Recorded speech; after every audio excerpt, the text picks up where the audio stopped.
Call the Interboro School District public meeting of the Board of School Directors for July 13th, 2020 to order. Ms. Riley, can we get a roll call? Yes. Ms. Fagan. Here. Mr. Harris. Here. Mr. Goldsboro. Here. Ms. Verricchio. Ms. Joseph. Here. Ms. Alonso. Here. Mr. Evans. Here. Mr. Chavone. Here. And Mr. Phelps. Here. All right. Hello. Jen just said hello. Hello, Jen. Hi, I'm here. Thank you very Okay. much. All right. I'm dialing in, but I'm also gonna go on Zoom too, just in case, okay? So I have both, okay? That's fine. Thank you very much. As I can't see the list right at this moment, we do have all of our directors participating along with our administrators, okay? So with that being said, I think we're ready to move ahead. Mr. Phelps. All right. First up on our agenda tonight is the presentation to the school board on the reopening overview. Yes. Thank you, Mr. Phelps. I'm gonna get this slideshow. Give me 1 second here. All right. Okay. Take your time. I'm gonna stop sharing that screen for a second.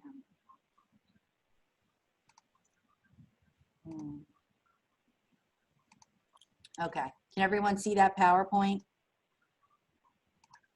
Yes. Wait, lost that. Hold on.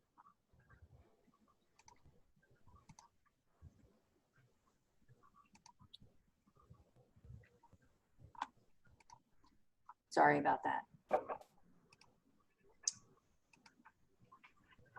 Okay.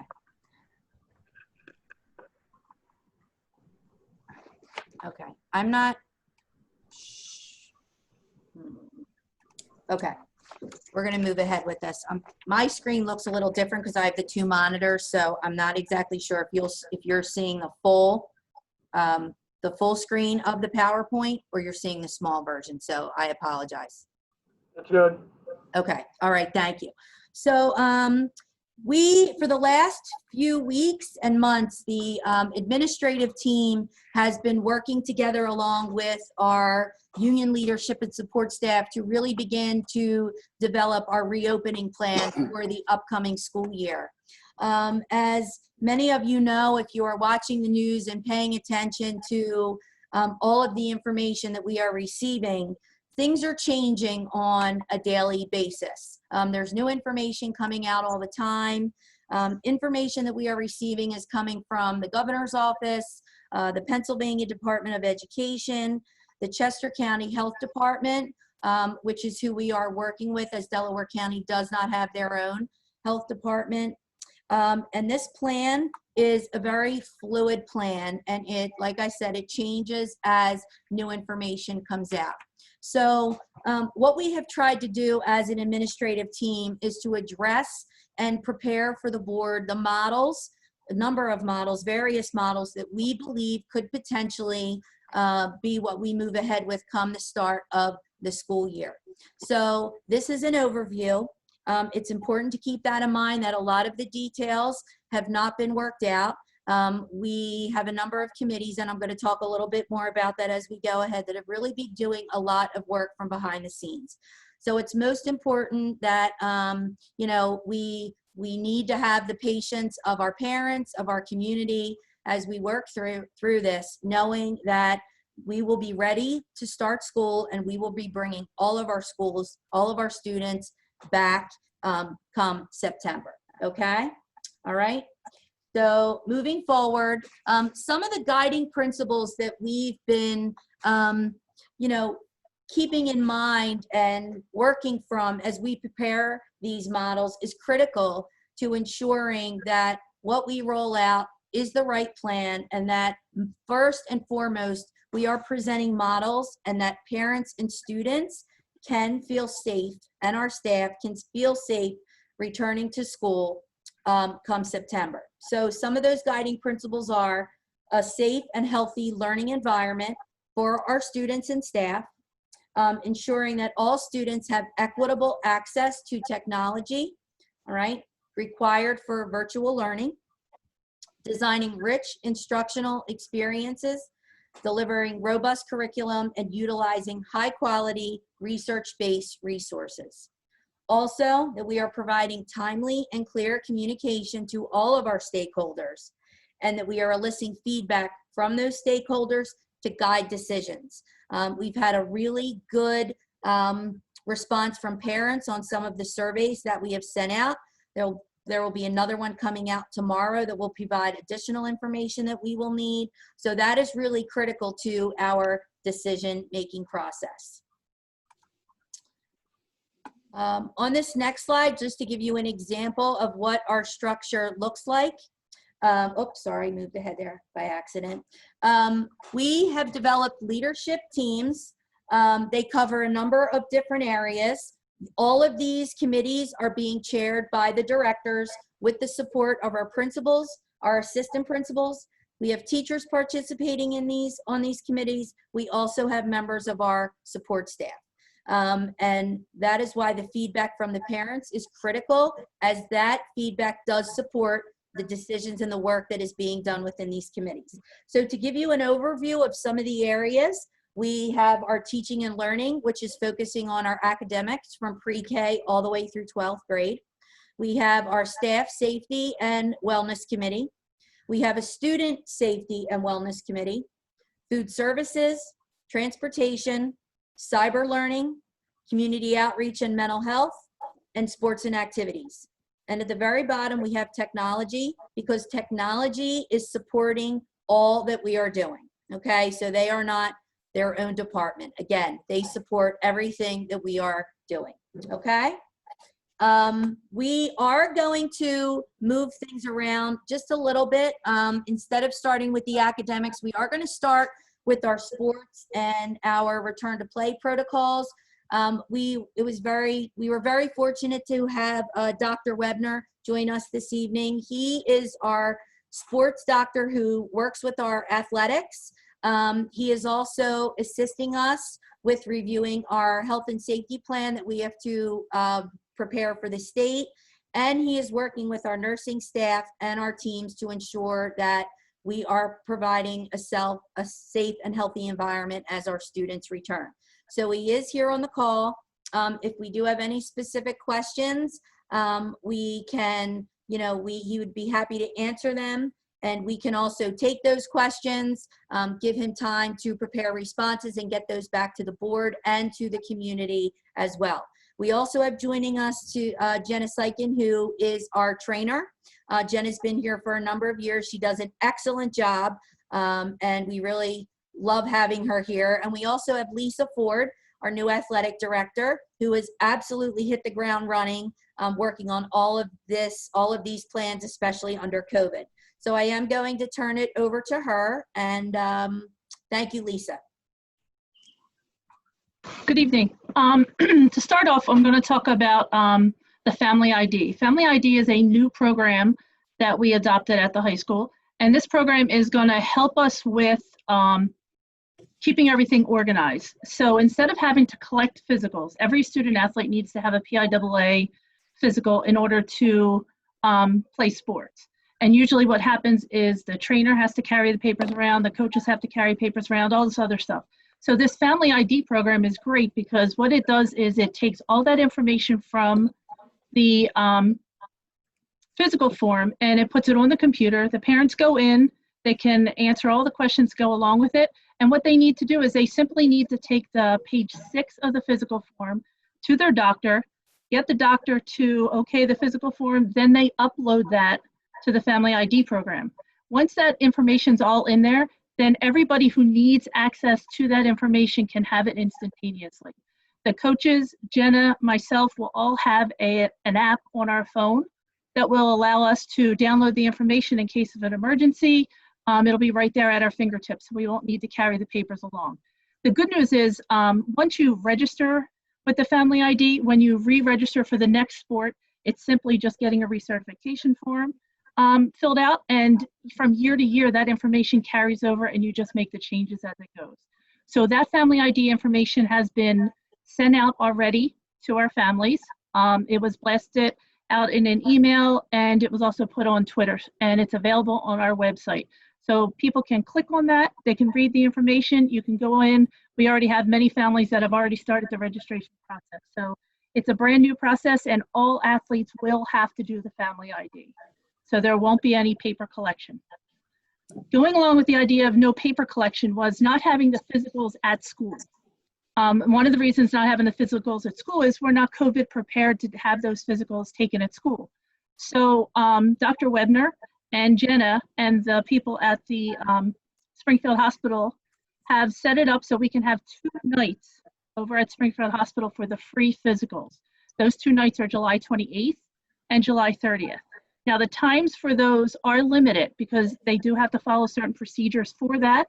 So parents will go onto the website, they'll sign up for a practice time, and they will be called in one at a time to get those physicals. And once again, those physicals are free. So the Sign Up Genius, it's called, is listed on the athletics website also. On July 20th, that is our official date for our summer workouts. Now, our summer workouts are simply that. They are summer workouts. They're not full equipment. They're not, full contact and everything else. It's working out. So it's conditioning and getting the players, they've been sitting maybe and not doing too much for the last 4 months. So it's time to get them back into the physical condition. So Jenna and Dr. Webner and I worked out a program for at least the first 2 weeks, from July 30th, or July 20th, I'm sorry, to July 31st, in which we'll have 2 spots for the practices. The morning practices up to around noon, 12:30 will be at the high school. So both Jenna and myself can be up there. And then in the afternoon, from about 3:30, 4 o'clock till 8 o'clock will be practices over at South Avenue. So summer workouts are limited to about 90 minutes of practice, and we have them all spread out, so there'll be plenty of social distancing. Coaches and players are required to wear a mask at all times, and we will be doing screening as the players come in and out, or into the practices, coaches and players. So we will do screening. We do have COVID questions we have to ask. We also have we call it a return to play protocol, which once again, Jenna and Dr. Webner and I put that together, and basically it is a if and then type sheet. So if you have a fever, what happens? If you get tested positive for COVID, what happens? If you get tested negative for COVID, what happens? All of this information is available on the website under athletics. It's simply located right underneath a tab that says athletics, and then it says COVID ID information.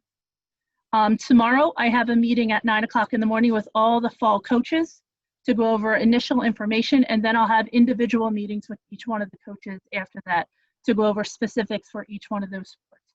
So we're going to try as best we can to make sure students stay in what we call pods, which are small groupings of students, so that if something were to happen, if there was some sort of sickness amongst any of the students, then we would be able to separate them by pods and know who's working with who.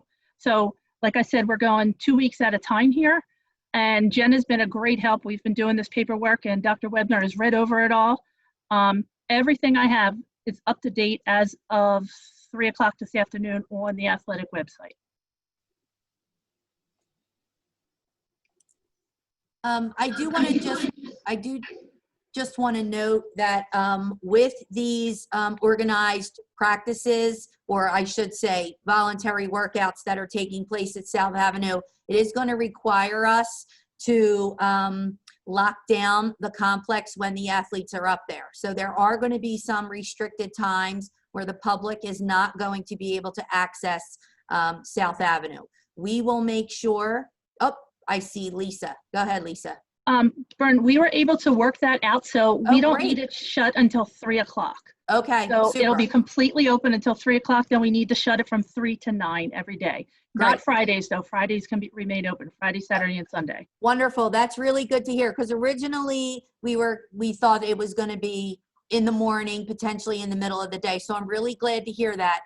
We will make sure that we post that on the website and get the communication out there to everyone so that they know that there will be a certain part of the day where the community will not be able to access the complex. Okay? All right. Any questions for athletics? I just have a quick question. Did I hear correctly that masks are to be worn at all times during all of what you just said, Lisa? Correct. And Jenna, you can speak to that if you want. Yeah, so it's in our guidelines, and Dr. Webner, you can chime in as well, but coaches, staff, athletes, everyone is to be masked at all times unless it limits your breathing. Okay. So if they're running a wind sprint, they can pull it down, but then they pull it right back up. If they are actively lifting weights, they can pull it down, but then they pull it right back up. And social distancing as well is to be had at all times also. Okay, thank you. No problem. Now, are you specifying certain masks? You know, are we providing masks for these athletes, or are we telling them they have to get a specific mask? Now, you know, the ones where it's like kind of sheer and they can put it up to it's kind of, you know, what people do skiing stuff with, or can they use that? I mean, So according to the CDC guidelines, and again, Dr. Webner, you can chime in if you have any other things to say, but according to the CDC, a cloth face covering is adequate. They are required to bring their own face covering at this time. And then we'll go from there. But I mean, any type of cloth face mask or a gaiter, or, I mean, if you have an N95, that's fine. If you just have the blue medical mask, that's fine. It has to be a face covering. According to the CDC, it's just a cloth face covering is adequate. okay. Now, with this physicals, are we testing every athlete for COVID? Because I know it's just a swab now of the throat. Are we doing that for precautionary reasons? I don't believe we're doing that in our physicals, no. But we are symptom questionnaire and taking their temperature when they come in the office, as well as every time they come in for their workouts. Okay. From a school district standpoint, is our policy in terms of students that don't wear a mask? They do not practice that day. You know, what's the disciplinary action, if any, or, you know? I mean, right now Lisa, I mean, we've only planned for the 2 weeks of workouts right now. We're kind of going 2 weeks at a time. But if they show up to practice and they don't have a face covering, they can't participate. Okay. There's a couple of things. There's a couple of things they have to have when they come to practice. Obviously, they have to pass the COVID questions. They have to have a mask, and they also have to have a water bottle with them. So there are things that are required. When we talk to the coaches tomorrow, we expect the coaches to get in touch with those athletes, and we will stress these things that they have to have. And like Jenna and I will both be the ones checking them in. If they don't have it, then they just simply have to go home and come back tomorrow. Okay, thank you. Are any of the workouts going to be taking place indoors at all? Not at this time. Volleyball would be the only indoor sport, and they're not going to do summer workouts. If it rains at this point, we are not offering an indoor site for the time being. We're going to wait to see what happens after these 2 weeks. We're going to see if there's more information coming down from the PIAA and the CDC. So that's why we're going 2 weeks at a time. How about the weightlifting training? Are they doing that outside or in the field house? The football team we've set up the weights down at South Avenue. There's a couple that are inside, but they're inside the garage, which has the large door that's going to be open. And then the other half of the weights they're going to actually carry to the outside. And then at the end of the night, they'll carry it back in. Every time they're done using the weights, they'd have to wipe down everything that they use and put it back. And I know they're going to try to practice social distancing, but that's hard to do when you have spotters that are specifically helping with the lifting. According to what I read about the spotters and stuff, they want them standing on the sides. So the coaches know they're really anxious to get started, and they know that a lot of precautions have to be taken. A couple of them are in the medical field, and we'll give the instructions, and it's up to them to make sure that they follow them, because they don't want anything to happen either at this point. Who is Jenna, I'm sorry. Jenna wanted to say something, Justin, I guess. I in was just going to response say, it's also in our guidelines, just to piggyback off what Lisa said. The coaches are the coaches are getting these guidelines, but also it states in the NFHS guidelines that certain lifting techniques just aren't applicable right now because of spotting positions. So like you can't stand behind. So during like a bench press, the kid is laying on the bench and then there's one kid on either end of the bar, so they're socially distanced. Squatting is supposed to be done in like a rack form, so if they can't do it that way, they have to do it with dumbbells, so they don't need someone to stand behind them holding the bar. Deadlifting the same way. They can be socially distanced on either end of the bar. So the coaches are aware that lifting techniques and workouts are just going to have to be tailored to modify to the guidelines at this point.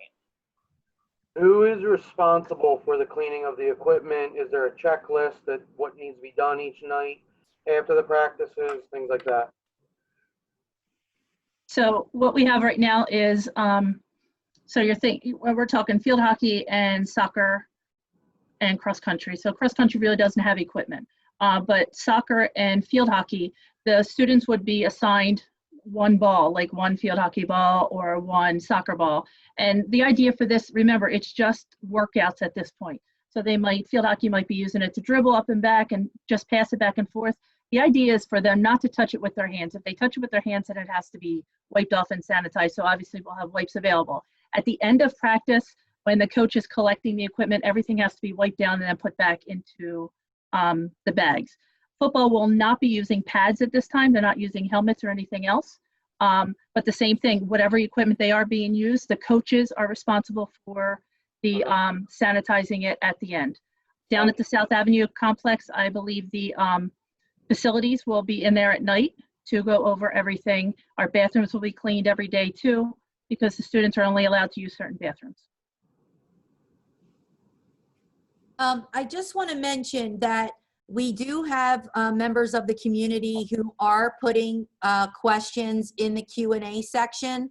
I appreciate that you're doing that. After the end of the presentation, we will go back and answer the questions because at that point it will be time for public comment, okay? So please continue to put your questions in the Q&A section and we will come back to it at the end of the presentation, all right? Any other questions for Lisa or Jenna? I have a question. So for like field hockey equipment, are we getting them new equipment? You know, because I know for the goalies, you know, there might be 2 goalies for varsity, 2 goalies for JV. What are we doing with that situation to make sure it's sanitized correctly? Well, we do have, we just did a full equipment inventory at the high school. So we do have a brand new set of pads for field hockey.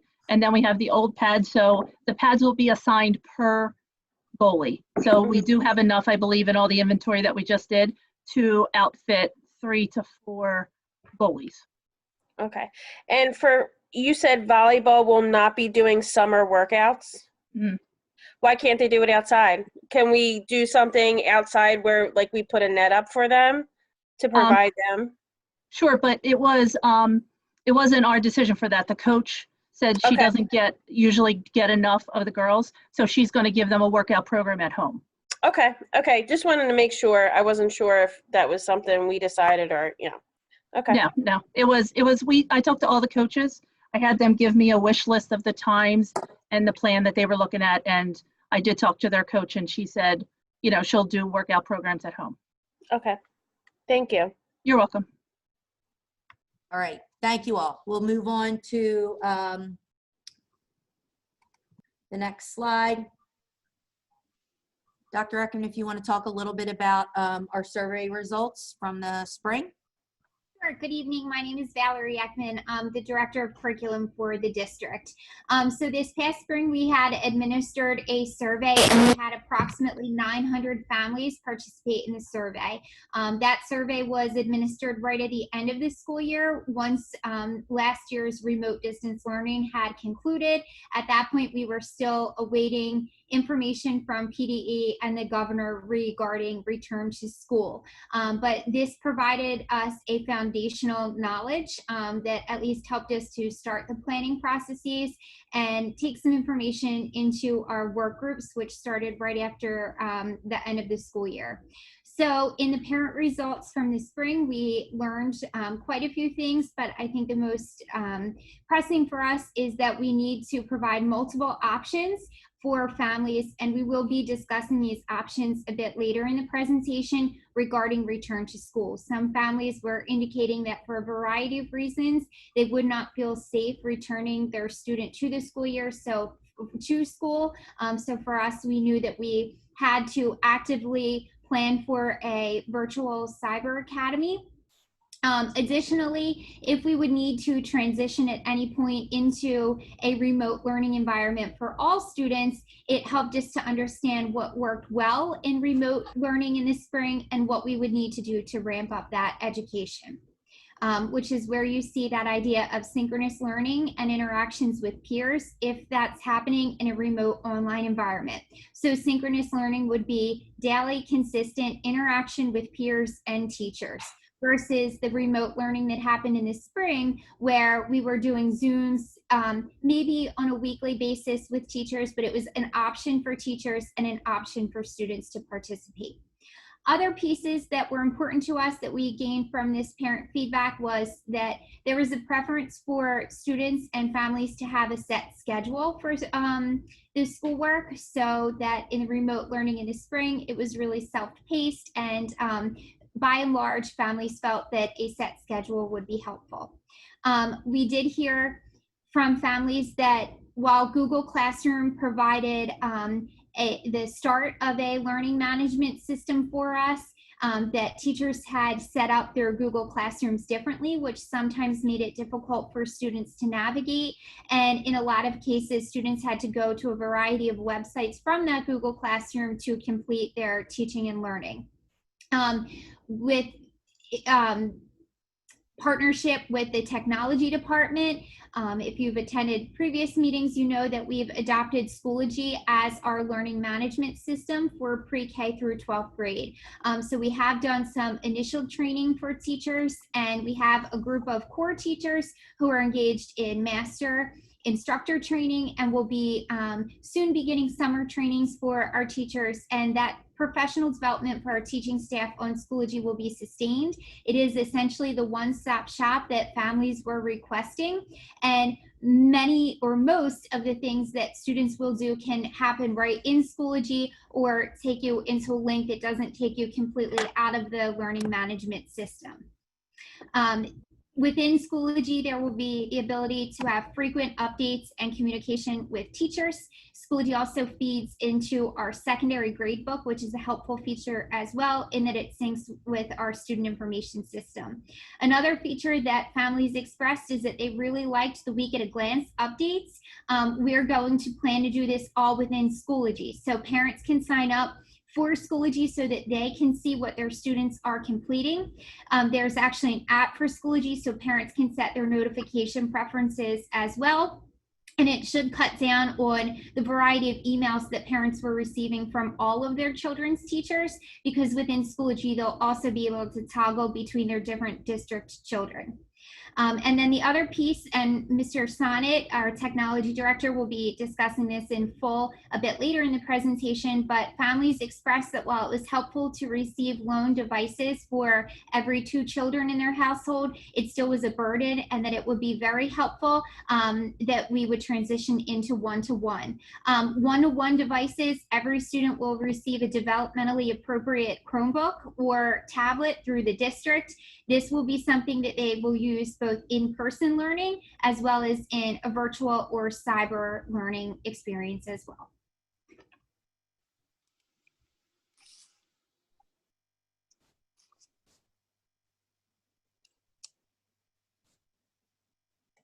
You're muted. I'm sorry, I apologize. Mr. Galloway, would you like to talk a little bit about our cleaning, sanitizing, and disinfecting procedures? Sure. So we're going to set up our classrooms. We've already done several just to take a look and see what they are like, and we'll talk about that a little later. with a 6-foot social distancing between the students while they're seated. We'll be removing all group-related tables and seating to promote that social distancing within the classroom and other areas with the staff and the students. And those items will be being stored in our gyms. We will discontinue the use of large gathering spaces. Some of the examples are auditoriums, gyms, and cafeterias. We will be disinfecting frequently during the day. They call these high-touch areas. We'll bring staff down from the evening shift to be able to perform that during the day, as well as cleaning and disinfecting the restrooms during occupied times of the day. Then we will do our regular cleaning and disinfecting in the buildings each night, as we normally do throughout the year. We are discontinuing the use of drinking fountains and bottle fillers, as well as all bus, van, transportation vehicles will be disinfected after each run by the drivers. And all of these protocols that we're putting in place are recommendations by the CDC and the Chester County Health Department.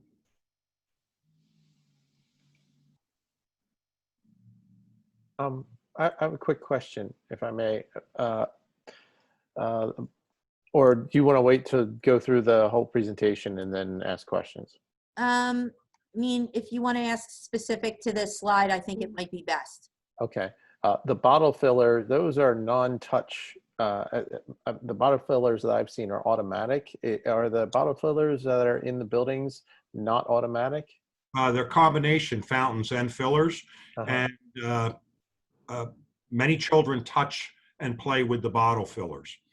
It is the recommendation of the Chester County Health Department to cover and discontinue the use of all drinking fountains and bottle fillers.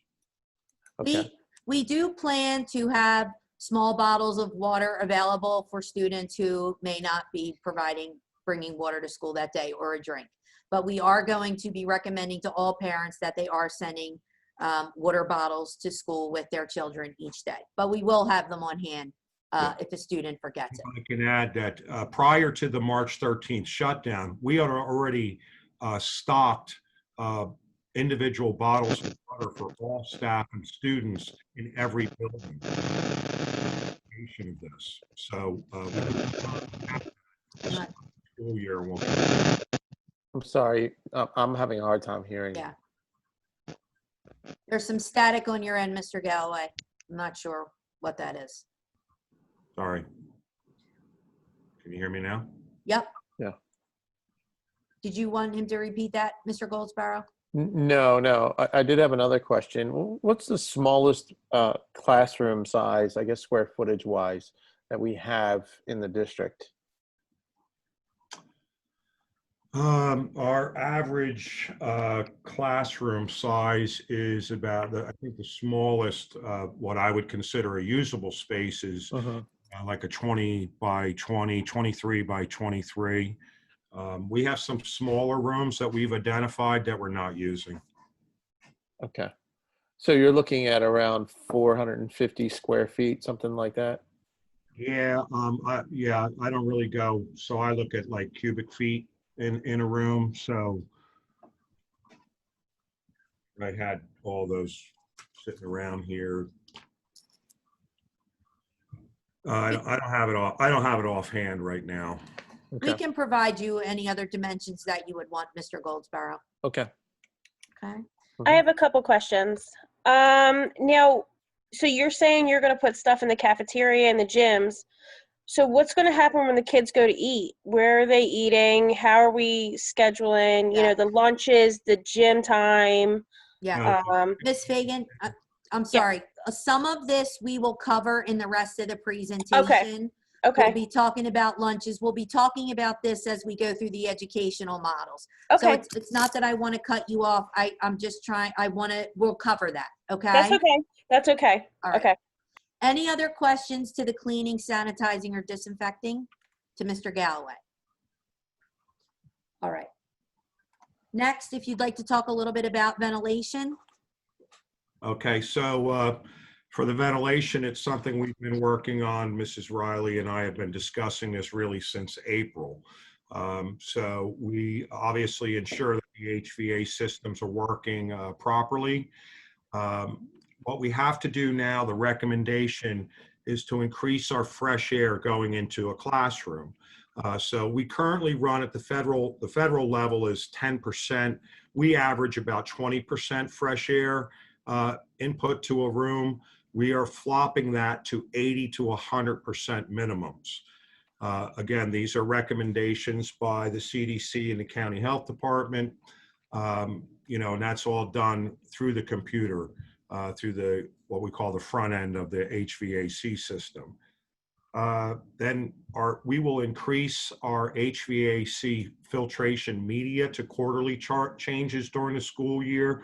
Currently, there is only one done during the school year. We do 3, one in the beginning of the school year, one around Christmas time, and one towards the end of the school year in the spring. We'll be doing 4 quarterly changes on filtration during the school year rather than on the off times.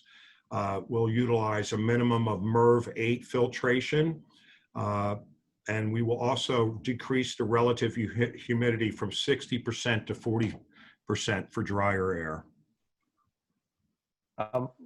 Will our systems be able to handle the increase in the fresh air and being able to keep that humidity at that particular level? Because that's going to put a real strain on the AC systems, especially in September. We can run at the 40% humidity. That's not really a trouble. It's really more just a kind of finessing of the system. The challenge would be the high school because it's a little older. All the other buildings with the recent upgrades is very custom. It's easy to custom tailor it. I did a performance indicator. I utilized your school board conference room. I took it from the 20% and I took it to 80%. I increased the cubic feet per minute from 950 to 1533. And what that shakes out to be is that every 3 minutes and 9 seconds, the air in that room is exchanged. It's exhausted out of the room to the outside. One of the things that we do is recirculate our air. That's how we gain a lot of energy savings. We will no longer be recirculating. You'll see that 10 to 20%, that'll be the recirculated air, but the majority of the air, the 80 to 100%, goes outside. Thank you. Any other questions for Mr. Galloway? Okay. All right. Moving on to our educational models that we're preparing for. I'm not sure who's taking the lead on this. Either Dr. Ekman or Mr. Avidable. Good evening. My name is Thank Mark you. Avidable. I'm the Director of STEM and Professional Learning. So as Bernadette had spoke about earlier, is that we have several work groups that have been working through some education models that potentially could be used to open the school year, particularly the teaching and learning work groups, one for elementary, one for middle school, one for high school. The 3 models that we have looked at are based on one of all students returning, which would use a 3-foot social distancing guidelines from Chester County Health Department and CDC, a hybrid learning option that would use 6-foot social distancing guidelines, and then an all distance, full distance learning, virtual learning, where all students would learn in a remote setting, and also a virtual learning option that students could select with either the 3-foot or 6-foot model.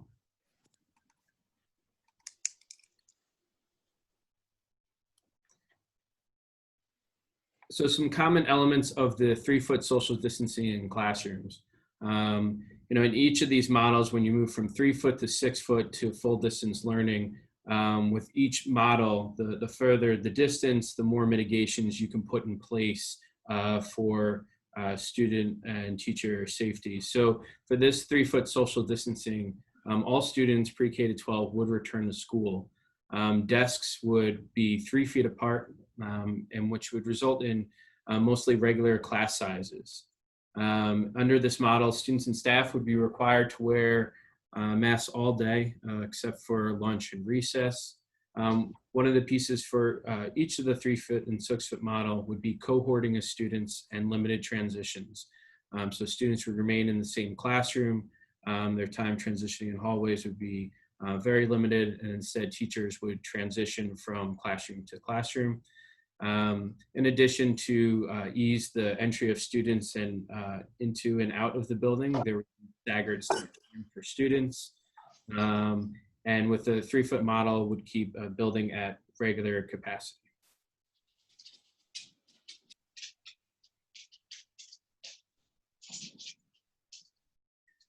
So some common elements for 6-foot social distancing in classrooms.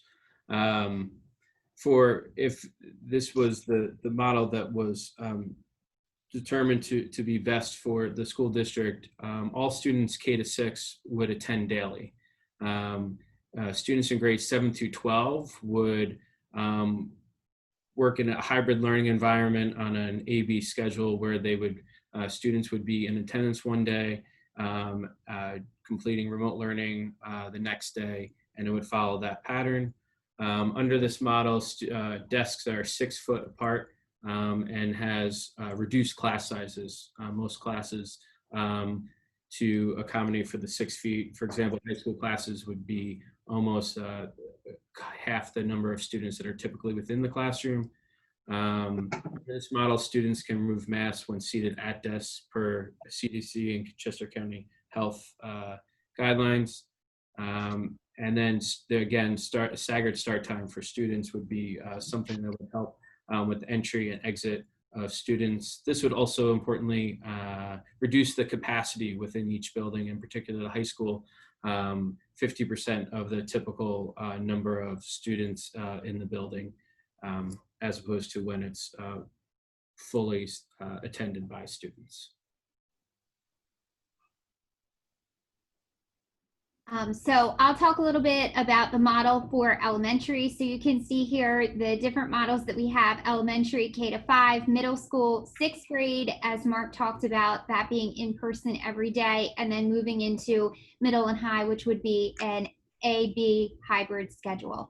Please note at the top that throughout this, the work groups are also proactively planning that at any point in time, if there were to be a mandatory shutdown, like what happened in the spring, we are proactively planning to be able to pivot to full virtual learning for all students. That would include synchronous elements and interactions with peers and teachers on a daily basis. So we heard from parents in that survey in the spring that that was something that was really missing, and that is something that we are prepared to ramp up if we were needing to transition into that full virtual learning environment for all students. I'm going to speak about the elementary. So elementary in grades K to 5 would be in person every day. Elementary teachers, usually in an elementary classroom, you have your group of students, your homeroom of students, and typically, sometimes in grades 4 and 5, the teacher is departmentalized, which would be where, for instance, one teacher might be the math teacher and another teacher is the ELA teacher, and students receive instruction from maybe 2 different teachers during the day. But traditional elementary classrooms, you have that one teacher as your homeroom teacher. That teacher delivers your core content instruction, and then you have a specialist teacher that you see, different specialist teachers on a daily basis. With this model, our elementary teachers would be departmentalizing in K to 5. So for instance, I'm going to take 1st grade at Norwood School, since that was a model that we had used. 1st grade at Norwood School has 67 students. 67 students cannot fit into the 3 1st grade classrooms at the Norwood School. 1st grade students at Norwood can fit into 4 classrooms at a 6-foot model. So we would have those students split over 4 classrooms. One teacher becomes the ELA teacher, one teacher becomes the math teacher, and one teacher becomes science, social studies, and writing. We also have a specialist who is attached to them for a full trimester. For instance, it might be a music teacher. And all students would receive a power block as well that would be supported by both support personnel as well as interventionists. Students would essentially have what would be more apt to a secondary schedule, if you will, in the fact that they would have a schedule with set periods carved out, but in this case, the teachers would be rotating to them. So each of those would be approximately an hour long. The students would have a full school day with a staggered start and a staggered end time. Lunches would be eaten in the classroom. They would be supervised by the classroom teacher. There would be opportunities for brain breaks as well as outside time built into the day.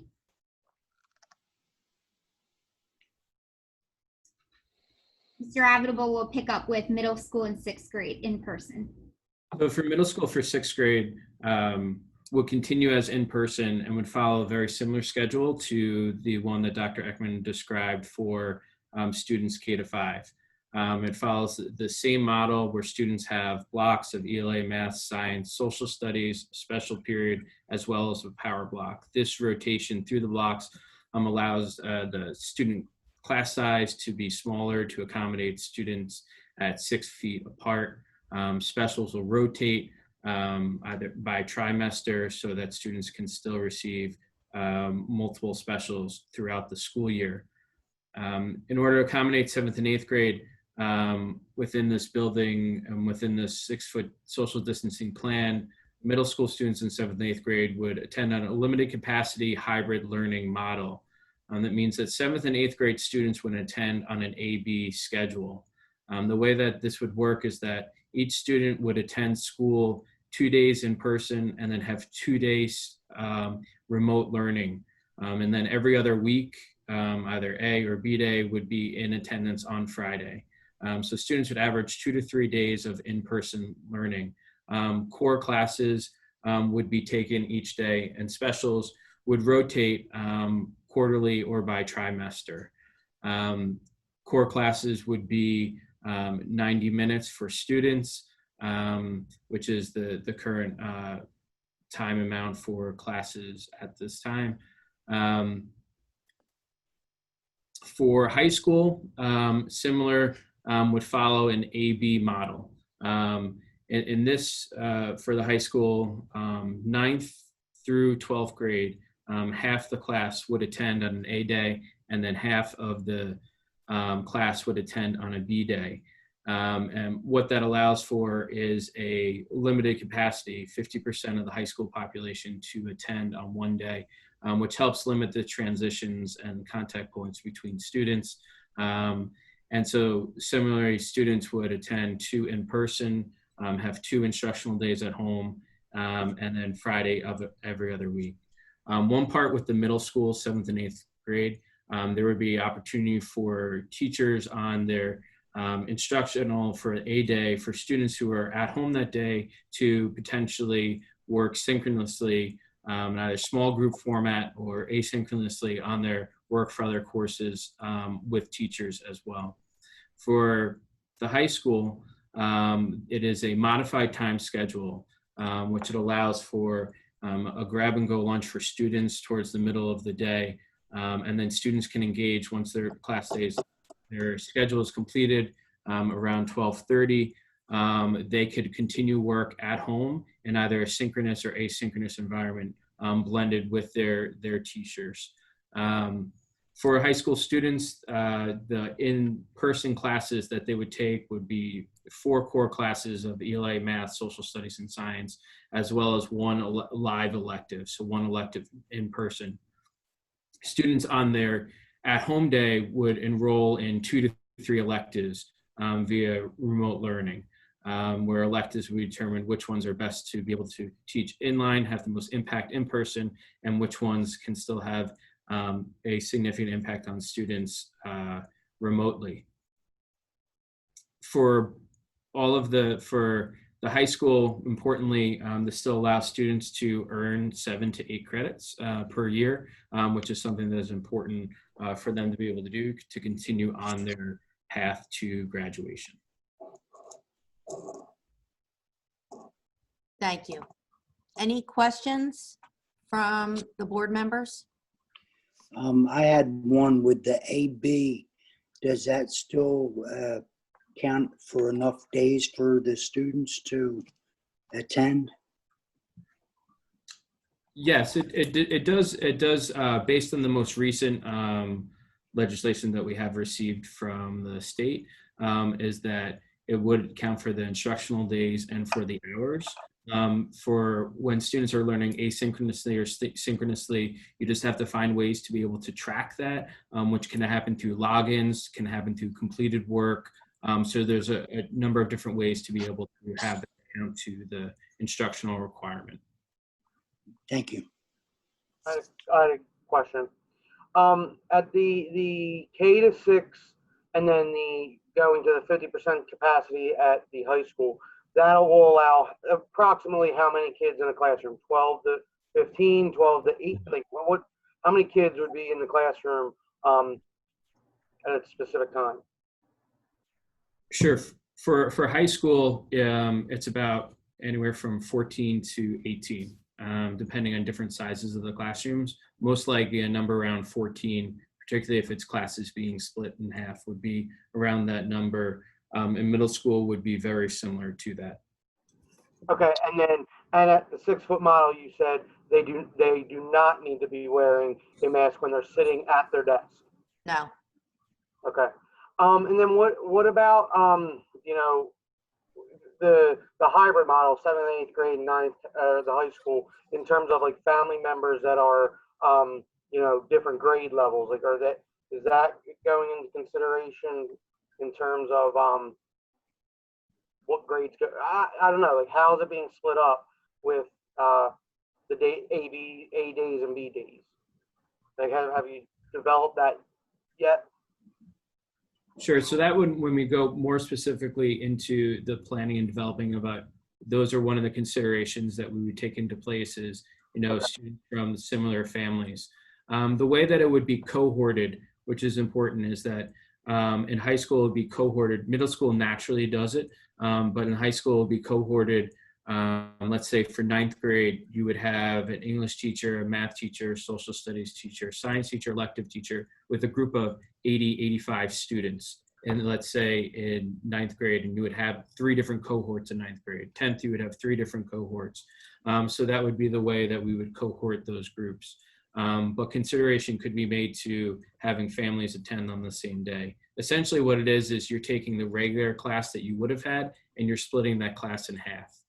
And so half meets on one day and half meets on the second day. Thank you. I have a couple, okay, ahead, go on, sorry. No, go ahead, Danielle. I just have a couple questions. So for the, I mean, just starting with the elementary, because I'm going to work my way up. With the elementary, there's some schools that are at capacity. How are we going to work on this 6-foot distancing with these classrooms that are already full to capacity for the 6 feet? Sure. So I can speak a little bit to that. So myself, Superintendent Riley, the building principal, Bill Galloway, and the head day custodian at each building did a walkthrough of each building. And basically, after we left, the principal and head day custodians worked together. They went into every single classroom. They basically put out on the floor what 6 foot looked like in each classroom, and they completed for us a spreadsheet that allowed us to know how many students would fit in every single classroom in the district. So with that said, we were able to then work with the building principals to ensure that these models could work. The reason that at 6 foot distancing, the reason that the high school and 7th and 8th grade are coming in a hybrid A-B model is because we had to use some of the classrooms that would traditionally have been for other grades and specialty areas for our younger students to be able to be there every day in-person learning. So K to 6 can fit, and then and in the high school, we had to go to the AB model as well, just because you can't do the 6-foot social distancing. If we go with the 6-foot model, you cannot 6-foot socially distance at the high school. Additionally, we felt even if you were able to, there would be so many students who would be in the building, and transitions and things like that could be very difficult. Okay, thank you. And I have a question. So, if you're doing every other day an AB schedule, how are you making sure, because the kids need structure. The kids can't get up at 10 a.m., 11 o'clock. They have to have structure. So how are we making sure that they have that structure and they're getting their work done and they have that, that teaching? Because, in high school, that's a very important time for these kids to go to college, to get acceptance, so how are we helping them and guiding them to whatever path, whether it's going for a trade, whether it's going, to college, or it's going off on their own and starting their own, how are we helping them with this model? So for the high school students, there's also, on the days that they're not in attendance, there will be ample time for them to connect with their classroom teacher. Since the school day is a modified school day that ends earlier, there'll be time for them to either meet synchronously as a whole class, small group learning, one-on-one connections with their teacher. There'll also be opportunities for, based on moving to a learning management system and the reorganization of learning through Schoology, will also allow for courses to be provided more structure than we have been able to do in the past to help with learning as it transitions in this hybrid environment from in-person instruction to distance learning. But what we're looking at to be able to do in this hybrid moment is, because we agree that it's important to provide a level of structure for kids when they're not in attendance, and to do that by having connection points with their teachers throughout the day when they're not in school. If I can also add that in June, we approved the comprehensive plan, and part of the goal of the comprehensive plan was related to college and career readiness and school counseling. So as part of that, the students will always have access to their school counselors, either in person or now through our Schoology and audio video conferencing. So that guidance can definitely still happen. And based on the goals of the comprehensive plan, we have points where we want to make sure that every student is connecting with their counselor during the school year to complete their college and career portfolio. Okay.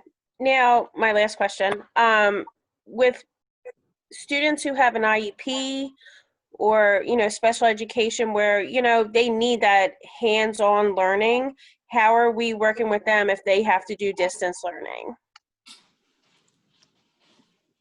Danielle, we are going to be talking about that. We do have a slide on special education.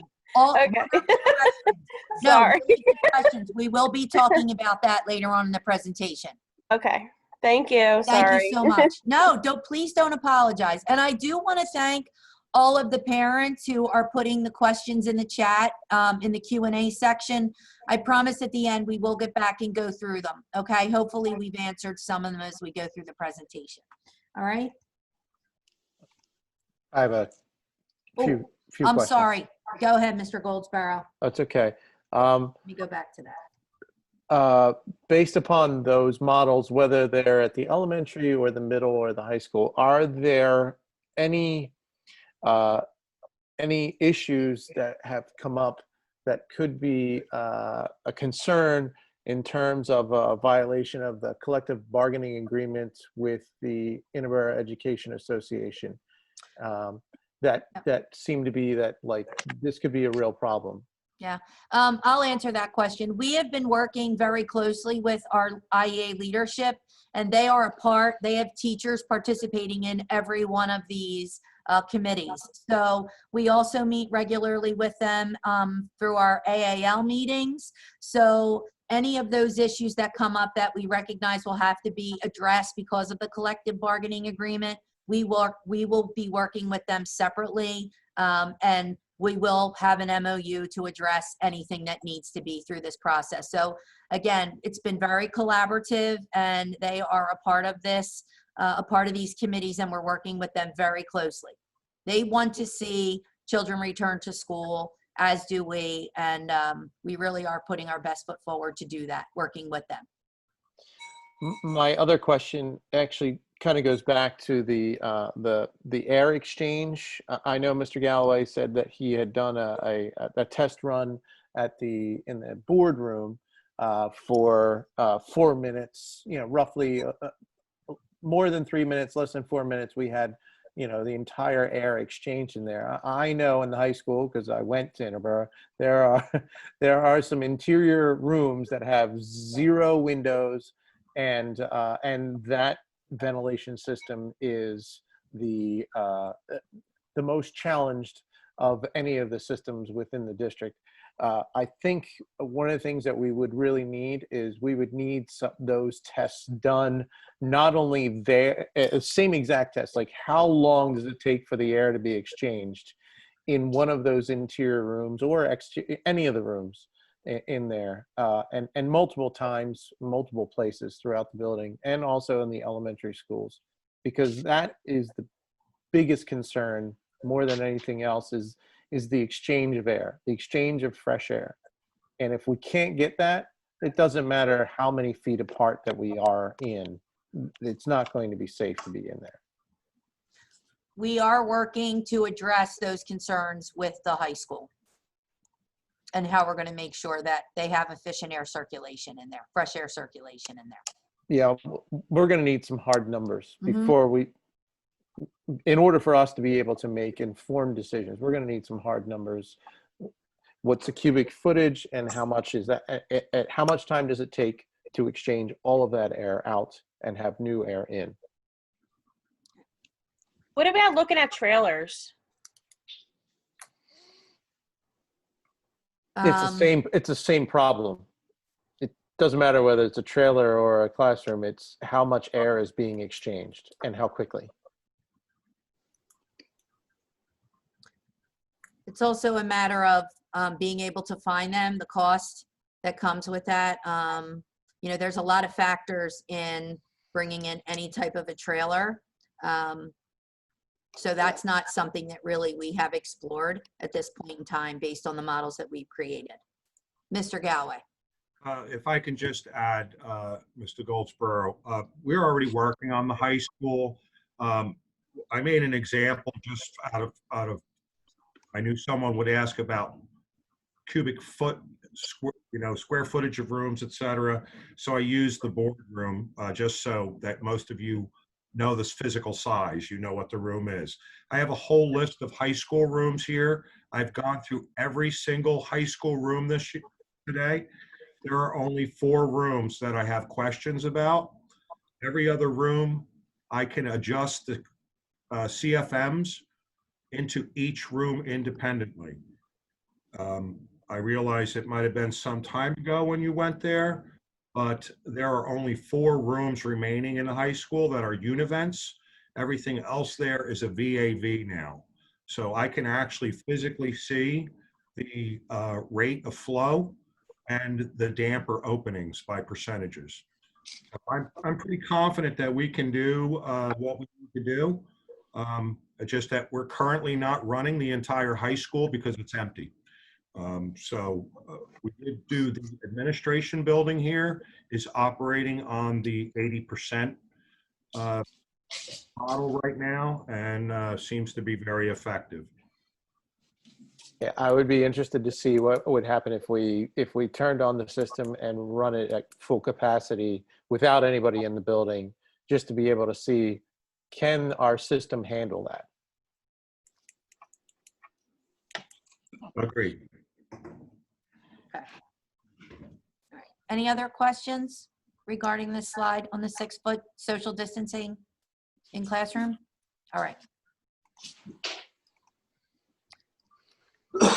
Dr. Ekman. Yes, so as I had mentioned, a few members of central administration, as well as the building administrators and head day custodians, started to lay out what classrooms would look like to be able to give everyone a feel for it. So as you can see, we have a lot of very beautiful classrooms in the district. You'll see that featured in the bottom where you can see the reading corner and some papers that would be easily accessible for students and shared reading.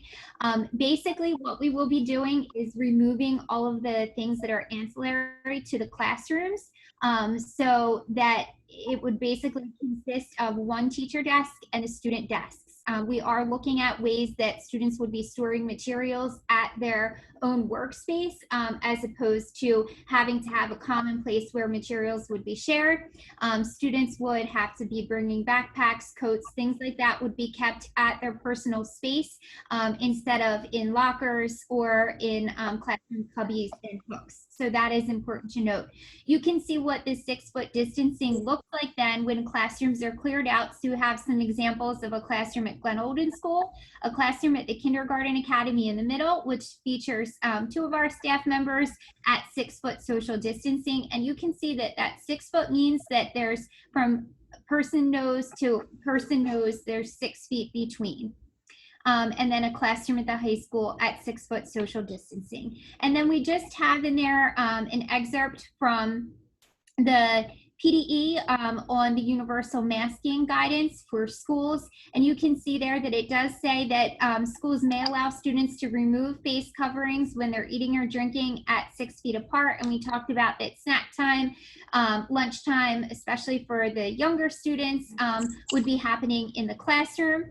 Seated at desks or assigned workspaces at least 6 feet apart, or engaged in any activity where they are at least 6 feet apart. So the 6-foot model does enable them to take their masks down. And we are also ensuring that there is at least 8 feet of spacing between the front of the classroom where the teacher would be and the start of the student desk.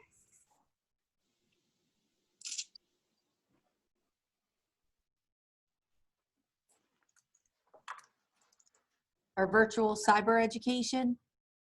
Yes, so we have spent a lot of time, and we have a really great work group that consists of administrators and members of our education association just fleshing out virtual cyber education options. So in the parent survey that I had referenced a bit ago, parents said that they have a variety of different reasons that they might not send their child back to school in the fall, and we respect those reasons and will be prepared to meet students' learning needs virtually as well as in person. So I just want to take a moment to define for you 2 different options. So the first option is a synchronous virtual option, and the second is an asynchronous cyber option. So synchronous basically means that there's live classes happening, but it's happening in a virtual space. So this is not like the learning experience that your student had potentially last spring. This would be virtual course sections that are taught to classes of students that log in at a set schedule, participate at a specific time, learn at the same time, the traditional course scope and sequence, but you don't actually attend in school. Assignments and assessments might be completed independently based on the student age level, but there is live teaching and learning happening in the virtual setting on a daily basis. The asynchronous cyber option is more of a self-paced independent option. So we do currently have some students who are participating in an asynchronous option. Ms. Lambert, who is also on this call, has been spearheading this over the past few years. So currently we contract with Brandywine Virtual Academy to provide this option. And basically what is happening in this is that the courses are self-paced. Everything that happens is according to the student's schedule that they've set for themselves, with deadlines and check-ins that happen throughout. Student progress is monitored, and there are opportunities for appointments with teachers. You can go to the next slide that describes this a little bit more in detail as well. So we just wanted to do a side-by-side comparison. So a synchronous virtual option gives students the ability to meet in real time, receive instant feedback from the teacher. There can be whole group sessions, small group sessions, as well as opportunities for individualized one-on-one work through a virtual setting. Students will have a routine and a set schedule. Students will participate in a classroom community and stay connected to their age level peers. Students can also receive services that the district offers. So for instance, they may receive speech, counseling, OT, PT. Those services can happen either virtually, or if the parent and student choose, there could be times when they could go into the school building to receive those services. Families will have access to live technical assistance via our technology department. As with the one-on-one devices, students in the cyber options would receive a device from the district as well. All of the instruction and curriculum will be delivered by our Interboro teachers. We are using Schoology to promote our virtual model, the synchronous option, and our teachers who will be the cyber teachers will be explicitly trained in best cyber education practices. Our students will receive, if they're graduating through the synchronous virtual option, the students would receive an Interboro School District diploma, and there would be specific admission deadlines to make sure that we maintain class sizes. So after the special July 29th board meeting, there will be a survey that goes out to parents where parents would be opting if they are going to choose the cyber and which cyber model they would prefer for their student, or if they would be choosing to send their student back to the brick and mortar environment to in-person learning. There would then be specific time periods where a parent might choose to either send their student back into the school building, or to enroll their student in the synchronous virtual option. But we need to have specific timelines for this so that we can make sure that we're maintaining class sizes. In asynchronous option, this option is really great for a self-motivated student, and it is important to note that depending on the student's grade level, that the student could potentially need some assistance with logging in and navigating the course content. Students would be completing coursework at their own pace. They would create their own schedule to reach coursework deadlines. There will be virtual office hours with teachers during the school day. The teacher would be supervising student progress and communicating with parents regarding that student progress. Again, in this option, the student could receive either remote or in-person related services. And families would have similar access to technical assistance. If the student were graduating, they would receive an Interboro School District diploma. There would be more of an ability for rolling admission in the asynchronous cyber option, and the curriculum and learning assistance would be from PA State certified teachers. For the asynchronous option, it is important to note that we are working with the association to determine if it makes the most sense to stay with Brandywine Virtual Academy, or to have this be something that our teachers are creating and monitoring and doing the office hours. We will be basing this decision based on enrollment at student grade levels to see if maintaining the contract with BVA or having our own teachers run the asynchronous cyber option makes the most sense. For the current time, we are putting, because we do have that BVA as an option, our current area of focus is the synchronous virtual option and ensuring that we are ready to go on day one of the school year with an excellent synchronous virtual option for our families. Any questions about the virtual model, the synchronous versus the asynchronous cyber options? I just have a general question that, like, if if I have a child that doesn't feel comfortable, I want to choose one of the virtual. Are they able? If you choose virtual, do you have to stay in virtual until a time, or like what is the how's that work going either way, back and forth, or is it just you choose and you're in there for a duration? Right, so we are working with our work group to determine what that timeline would be, but it cannot be rolling because we will need to make sure that we're maintaining class sizes. We want to keep class sizes for teachers manageable in both in-person as well as the synchronous virtual option. So we do need to make sure that we have certain timelines in there to have parents either decide that they're going to maintain this hybrid option or if they would like to move into brick and mortar or vice versa. The asynchronous option does have the ability to be more of a rolling admission, as basically if the student were moving from the brick and mortar in-person schooling to the asynchronous option, you would basically look at what they've done in their course content thus far and then place them at the correct starting point in the asynchronous model. It would be more difficult to move from an asynchronous cyber classroom back into really either the synchronous or brick and mortar. So in most cases, if you are going to choose the asynchronous option, that is something that you would probably stay in for the duration. And we have some more information to share out when we get to the timeline about deadlines and that are going to be necessary for parents to make that decision. Mr. Sonnet, would you like to talk a little bit about technology? Yes, of course. Good evening, everyone. I'm Rob Sonnet, Director of Technology. And my slide is focusing on the implementation of our one-to-one program, the one device per child. As we know, during the school closure, we didn't have enough devices to be able to provide everyone with a device. I feel that from our department standpoint, we did a really good job of trying to balance the devices that we had with the needs of the families in our community. But with this plan, every child would have a device. Not only that, each child would have a developmentally appropriate device for their grade level. The idea of the one-to-one program in regards to the overarching reopening plan is it's flexible technology. So regardless of the educational model, from a technology standpoint, we're providing the device that they will use whether they're in the building or remote learning.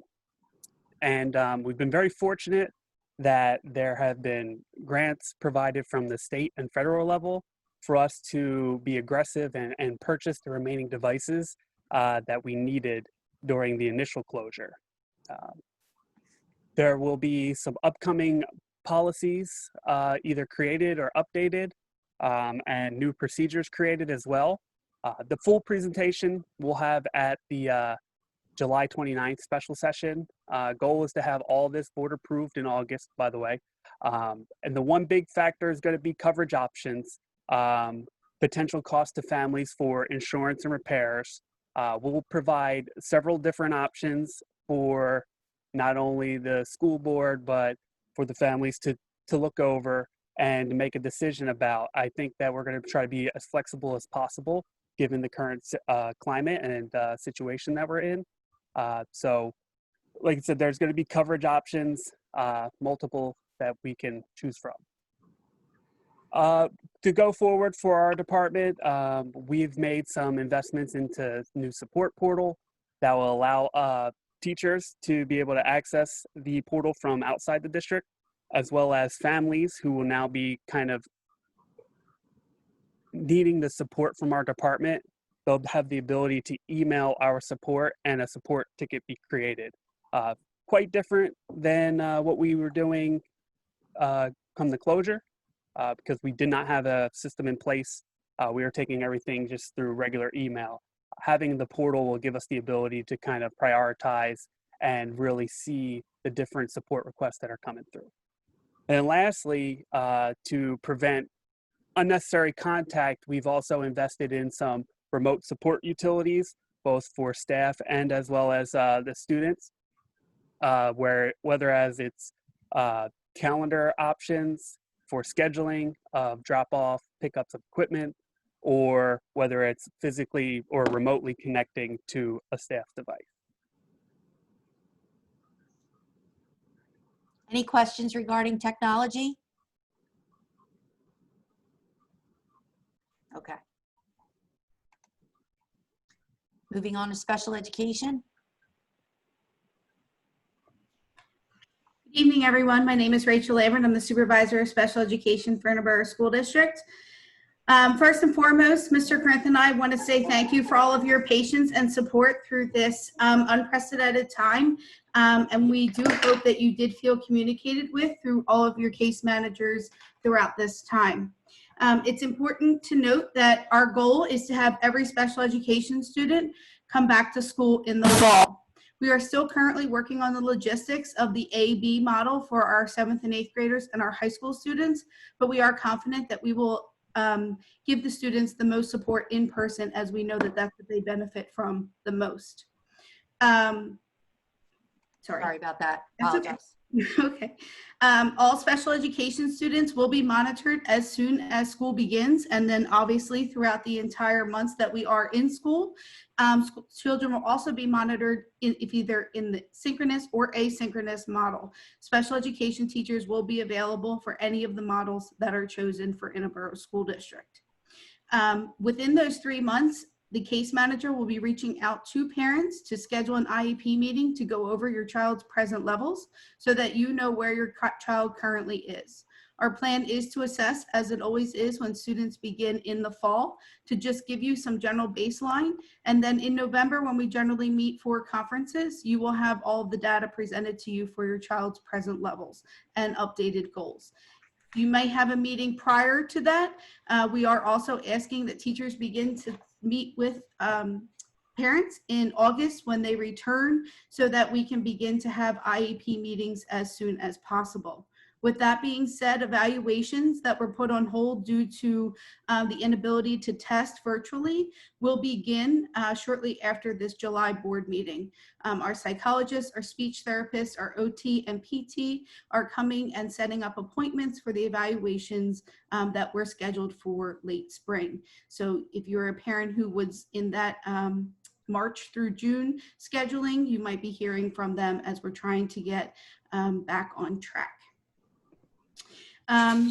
The committees that Mr. Corinth and I are working diligently with the IEA members are the special education, the student wellness and mental health, as well as related services.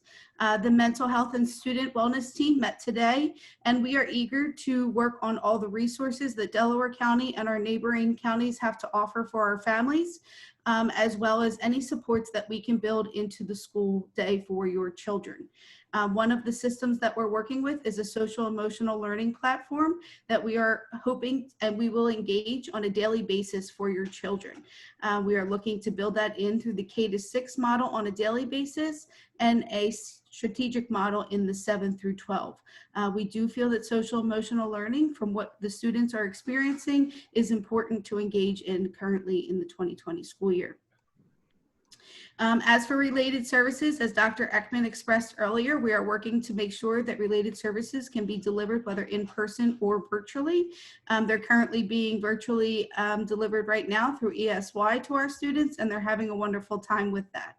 Our OT, our PT, and our speech therapists are collaboratively working together so that in times that you might have one scheduled appointment where all services are being delivered. And it's nice that that team works together because many of the goals interchange with them.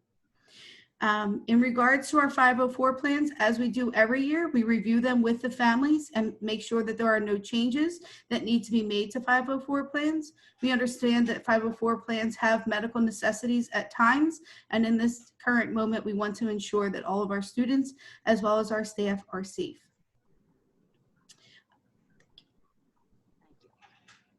All right, any questions regarding special education from our board members?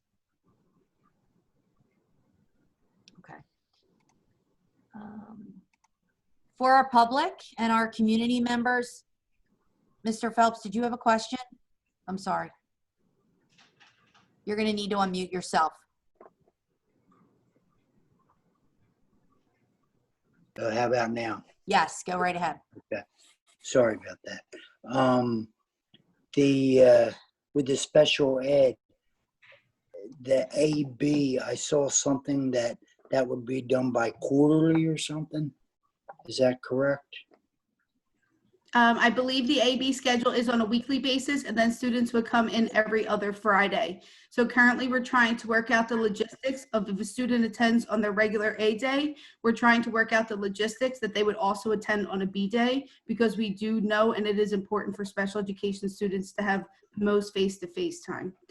So I do feel that, and we are hopeful that that will occur, but we just need to work out some of the logistics on that B day, if you will. All right. Thank you. So important dates and the timeline as we move forward with the process. Tomorrow, the parents will receive a survey asking questions about these different models, along with other information pertaining to student safety and health and transportation. So we're going to ask and really encourage all of our parents to take some time and provide us with your feedback. That survey is running from the 14th through the 19th. That information will be shared out with the board, and we will utilize that to help us determine what model we will be moving forward with for September.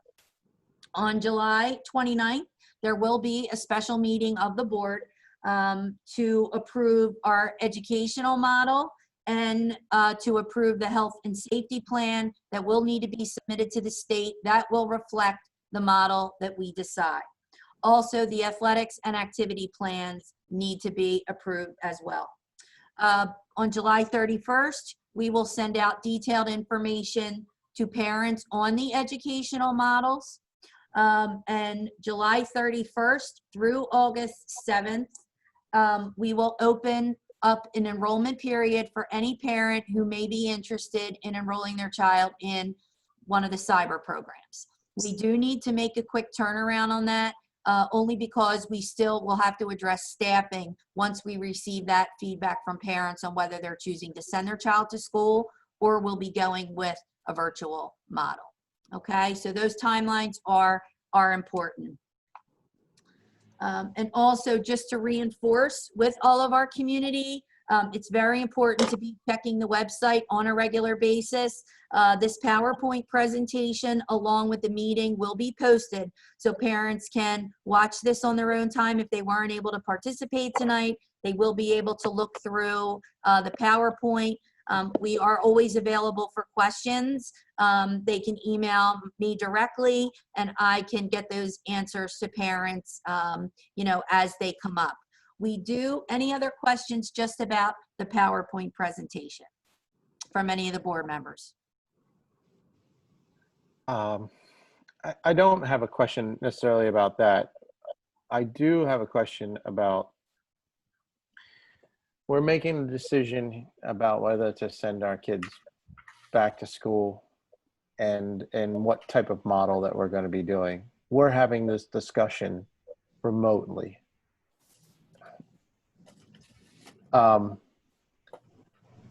Not that I want to be in a room with all of you, not that I don't like it, not that I don't like you, but if we're making a decision about having kids back in school and we're having remotely, what are we doing? It doesn't make logical sense. Mm-hmm. If we can't even be in a room together to decide this.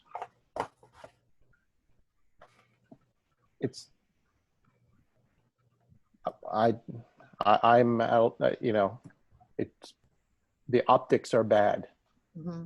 And I understand where you're coming from, Mr. Goldsboro. And, our goal here is to prepare these various models, present all of the data, everything that we can to the board, listen to our parents and our community, and make the decision that is in the best interest of our children. So we have those multiple models and will be prepared to go with whatever direction the board determines we should take. We recognize that there are a lot of unanswered questions. The information that we receive every day, the guidelines are changing, the information is changing. We are not in a position right now to make that decision because we do not know what our situation is going to look like in 2 weeks, 4 weeks, we don't know. So we really have to look at our information, provide that to you, and support the board and provide what you need to make the decision on the model that we should put forth for our students in September. But I am very confident that with whatever the model is that we land on, we will provide a quality education to our children. I know parents have concerns. We're all over the place. You know, I'm reading the questions. We have over 45 questions in the Q&A area. And I'm not so sure we're going to get to all of them tonight, but we are copying. We have all of those questions, and we'll be sure to get back to parents on them. But we need to hear what the parents have to say, you know, and that's why filling out and providing input in that survey is so critical to this. And that's the information that you are going to use. I'm sure you are out and about, or you are in the store, you know, people are seeing you, you know, they're asking questions. They want to know what we're doing. You know, it's important for us to listen to the community and try to come to consensus on a plan that works best for us. And, you know, I think we will do that. I think with the cooperation and the collaboration with our IEA, with our teachers and our other support staff, we'll make the decision that's in the best interest of our community. I recognize we're not going to please everybody, and parents will just have to make the decision that's in the best interest of their children when it comes time to do that. But I have faith in this group and the work that we've done, that we'll be prepared for whatever it is that we have to move forward with. But I value and I understand what your concerns are. We're all feeling the same thing. You know, I don't think we're even in a position to land on a single model. I don't believe that's our place. I think we have to listen to what people are saying and sharing with us and what they want to see the district do. But we will be ready. I'm confident in that. And I completely agree with, you know, most all the things that you stated there. It's just this group as a collective, if we're trying to decide whether it's going to be safe and what situation, or if we're trying to decide what model to use, and we can't even as a group decide what model would be good for us just to have a meeting, we're all virtual, right? I think that speaks volumes more than anything else. Thank you.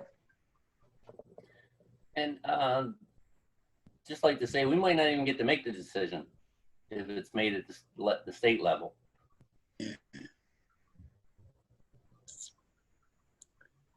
Right? Very good point. Yeah, I mean, that's true, but it may not be. Yeah.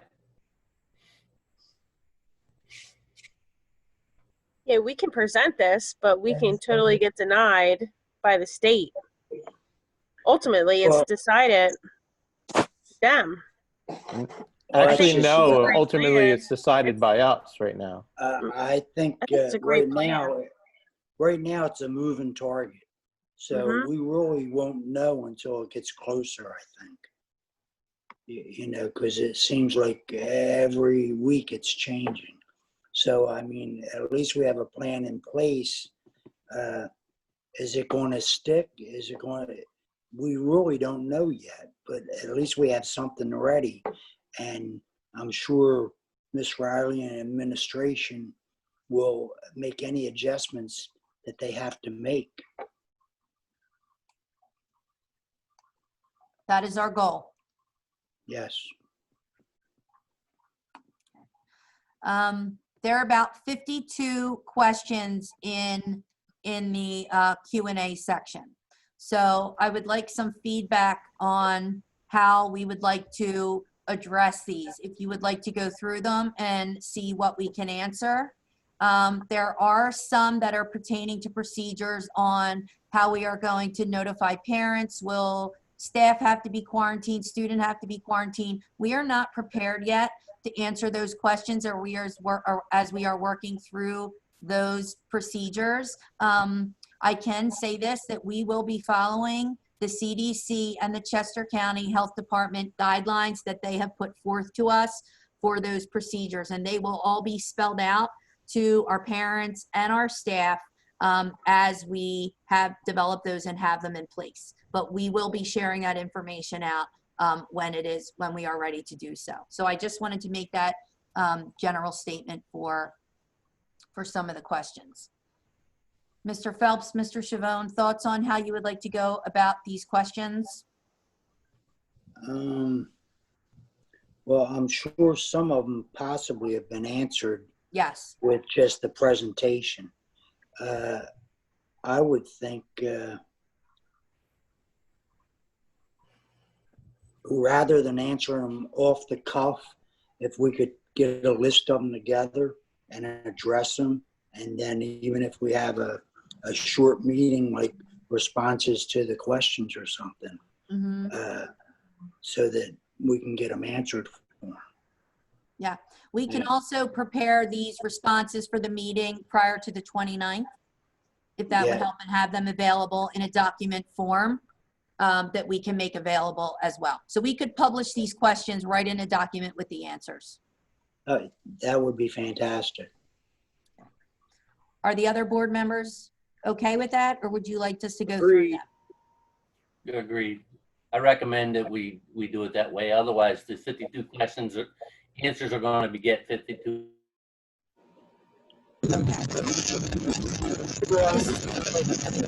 Mrs. Caldwell. Sorry. Yes.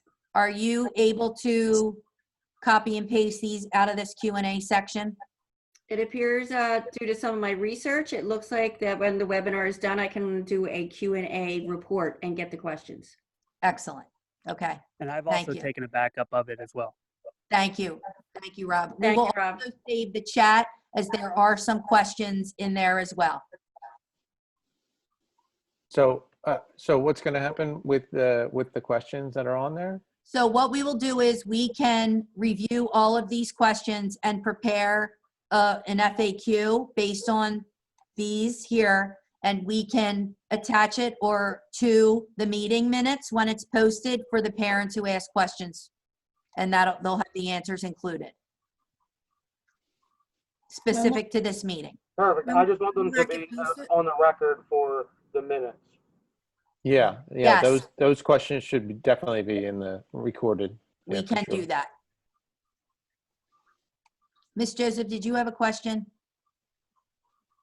Oh yeah, when will that be posted so they can just, review it as soon as possible? Well, I would like to break them up and give them to the appropriate department and have them prepare the responses. So I would say probably this is Monday, by the end of the week would be the goal. Okay.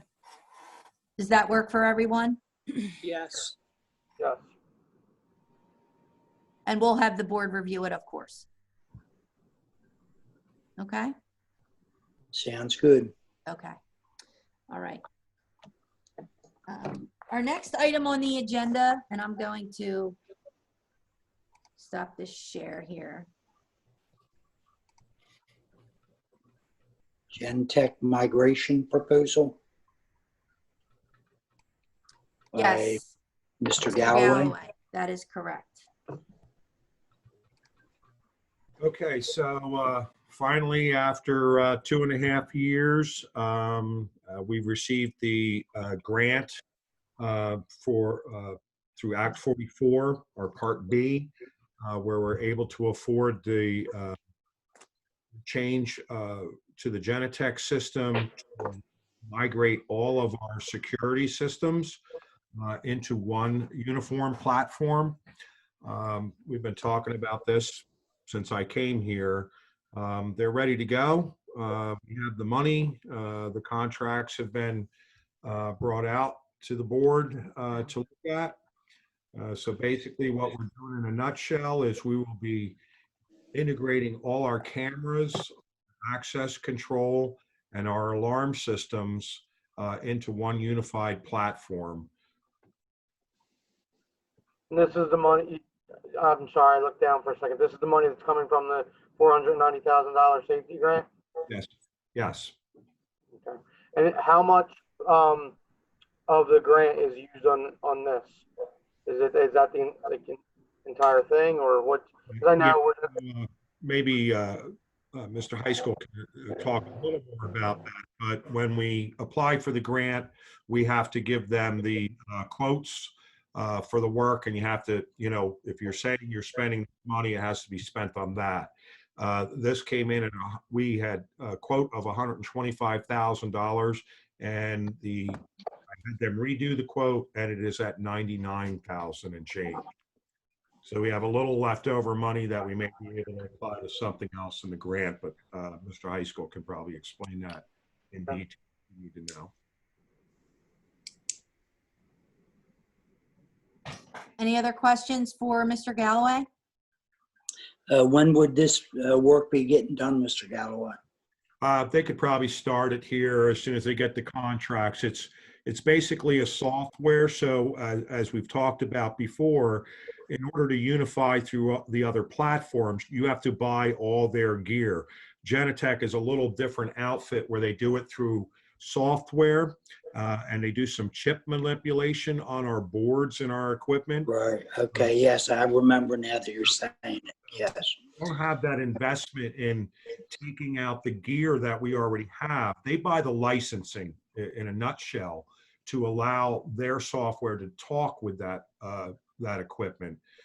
So that's why you see the city of Philadelphia, the Philadelphia airport, they're all Genetec. And the big positive part with it is Genetec is what's called federated, which means that if we give like a police department the right to look at our stuff, they can work together with the school district on investigation and, you know.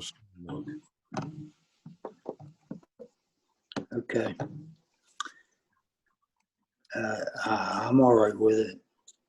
I'm okay. We did miss letter B under our presentation to school board for reopening.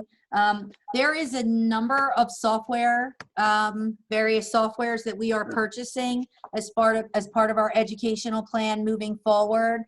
You're going to see, if you have reviewed the agenda, there's quite a bit. And before we moved into the actual agenda, I wanted to give Dr. Ekman an opportunity and Mr. Sonnet an opportunity to review that software, so you would all have an understanding of what we are purchasing and how it is being used.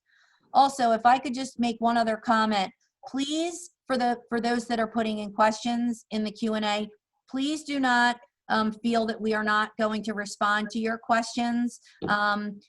We value all of them that are in the Q&A section. We are going to prepare a separate document based on all of the questions that we have received, and we will have that out to you, to everyone. It will be attached to the minutes of this meeting, to the PowerPoint, and you will have all of the answers that we were not able to respond to.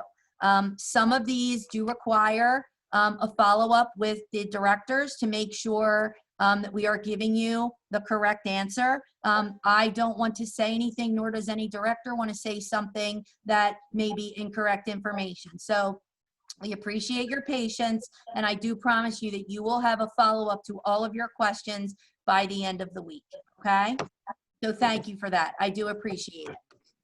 And I want to apologize. That was my fault. I jumped the number to Mr. Galloway. I was looking at my thing. I didn't even realize we hadn't done that. So, Dr. Ekman, are you going to share the screen? Did you have a document? I have it, if you want, allow me to share. Yep.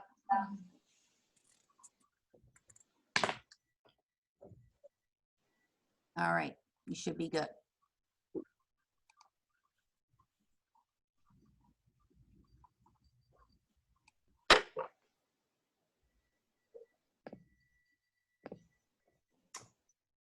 Yes, so as you will see on the board minutes tonight that are up for your review, there's a variety of software purchases that are coming out of the curriculum department as well as the technology department. We thought that it would be helpful for you to better understand these software proposals so that you can make informed decisions. What you'll see here is the agenda item number, the software name, the funding source, cost, as well as the description. So I will, I guess, just very briefly, you'll see that some are renewals. For instance, our Navion software, which is our college and career readiness platform, is a renewal. Reading Eggs is a renewal for 1 year. Both Reading Eggs, Naviance, and also MAP come out of our district CNI budget. Reading Eggs is a renewal and also an expansion down to pre-K. It's a really great interactive, developmentally appropriate program that allows students to practice their literacy skills and strategies based on what they are able to do at that moment. NWEA MAP is used in K-8 as well as special education students with special education students at the high school. It's computer adaptive assessments, and it allows us to measure longitudinally students' performance in reading, mathematics, and language use. Now you'll see a series of software that is proposed at 3 years, and it's out of ESSER funds. ESSER is funding that the district received through the CARES Act, and in working in conjunction with Mr. High School and Bernadette and Bill Galloway and Rob Sonnet, we determined the most critical areas for both this funding as well as another grant that you can see later that is the PCCD grant. These were both also explained in Superintendent Riley's budget presentation and Mr. High School's presentation in June.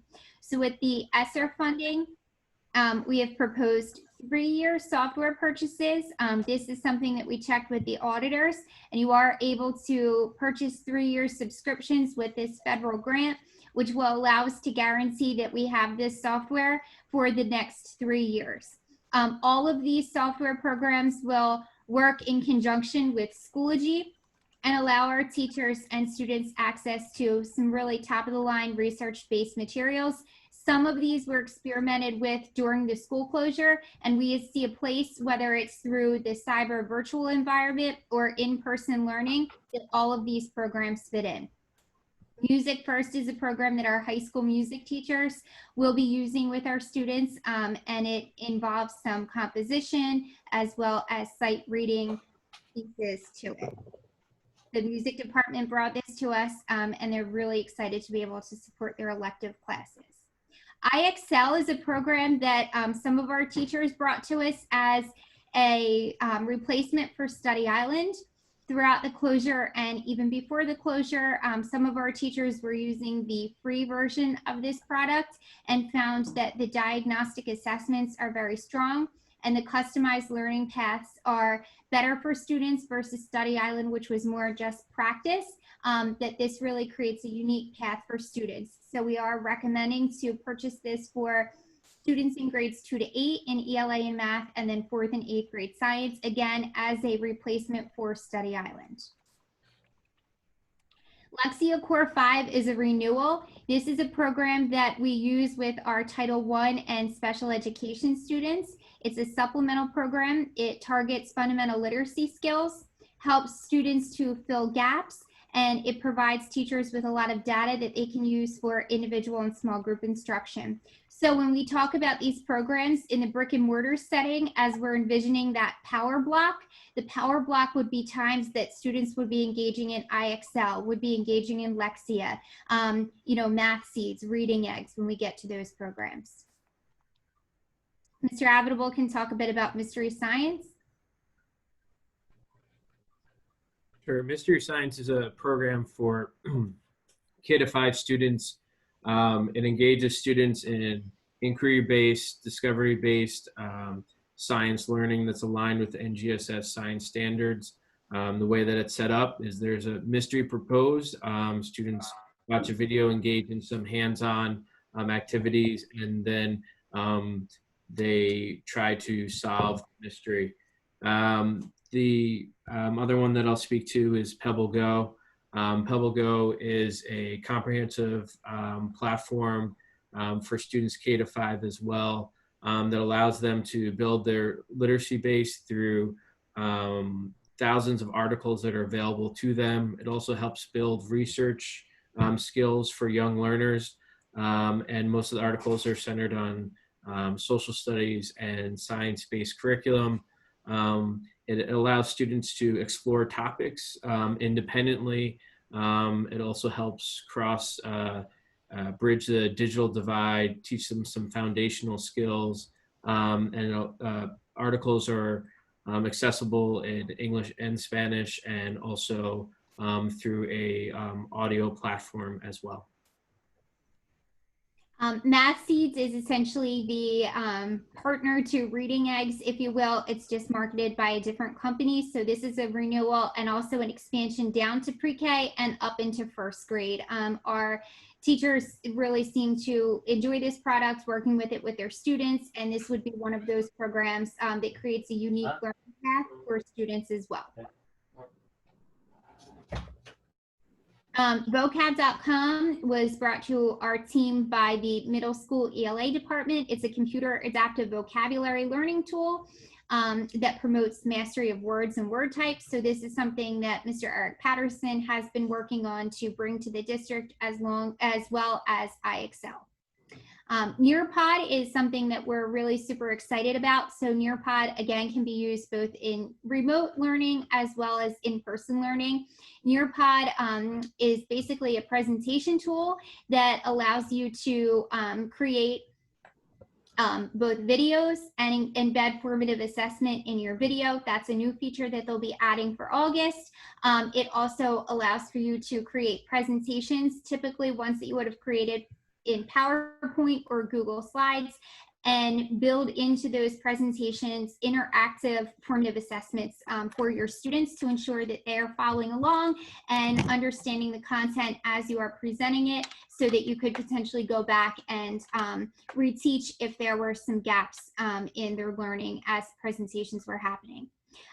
You'll see that in the Nearpod, we also are proposing to purchase an additional ELL bundle, a college and career bundle, which we did have our school counselors and our college and career counselor review, and as well as a history and literacy perspective bundle as well. All of the resources that come with Nearpod are vetted and really will merge nicely with our current curriculum. And then the last is a renewal of Keyboarding Without Tears. That is for students in K-5. Mr. Ravenable works with his team, and this is teaching typing and computer readiness.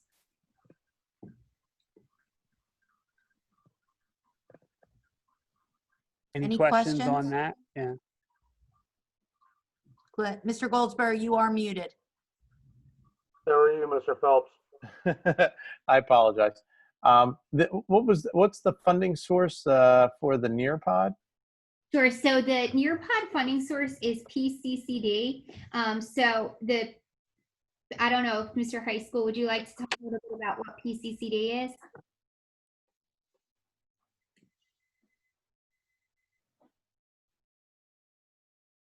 Yeah, sorry, I was trying to unmute. You're fine. That's the PCCD COVID-19 grant. Correct. That is federal funds. That grant came up about a month ago. It's fairly new. So that's definitely some federal money that they had left over that they distributed to all of the states. So that's and that money, we have a 15-month term to spend that. So the PCCD grant, so both ESSER and PCCD had certain stipulations of things that could be purchased. PCCD, the district's share that we're anticipating is approximately $348,000. ESSER, the district share that we're anticipating is $441,000 approximately. So both grants, PCCD was a little bit more in terms of their stipulations, but it can be used for software to help students to engage in remote learning.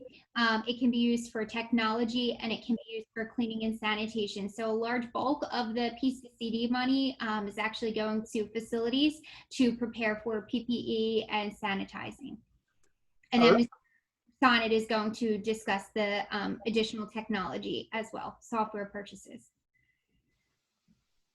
Thank you. Okay. So just to go down my list, there are several that are just support contract renewals. First one being the BVA Academy, the Cyber Academy.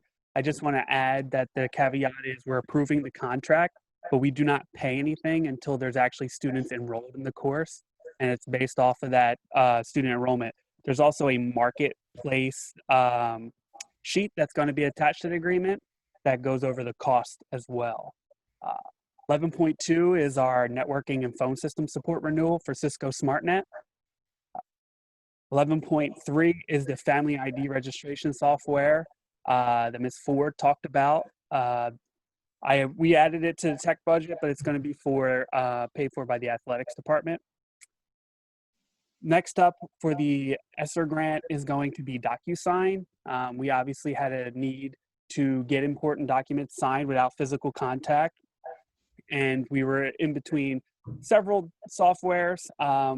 Ultimately, we decided on DocuSign because there's a lot of integration with PowerSchool, specifically our special programs for our IEPs and 504s that need to be. That is a one-year deal. I just want to mention that I didn't mark when something is a multi-year deal. Next up is Cami. Cami is a 3-year deal. It's a PDF editor that integrates very nicely into Schoology. It gives staff and students the ability to manipulate PDFs. Very helpful for our younger students with their touchscreen devices. They'll be able to do some handwriting activities and mark up sheets. 11.6 is ClassLink software renewal. ClassLink we use as kind of our front-end single sign-on repository for our Chromebooks specifically.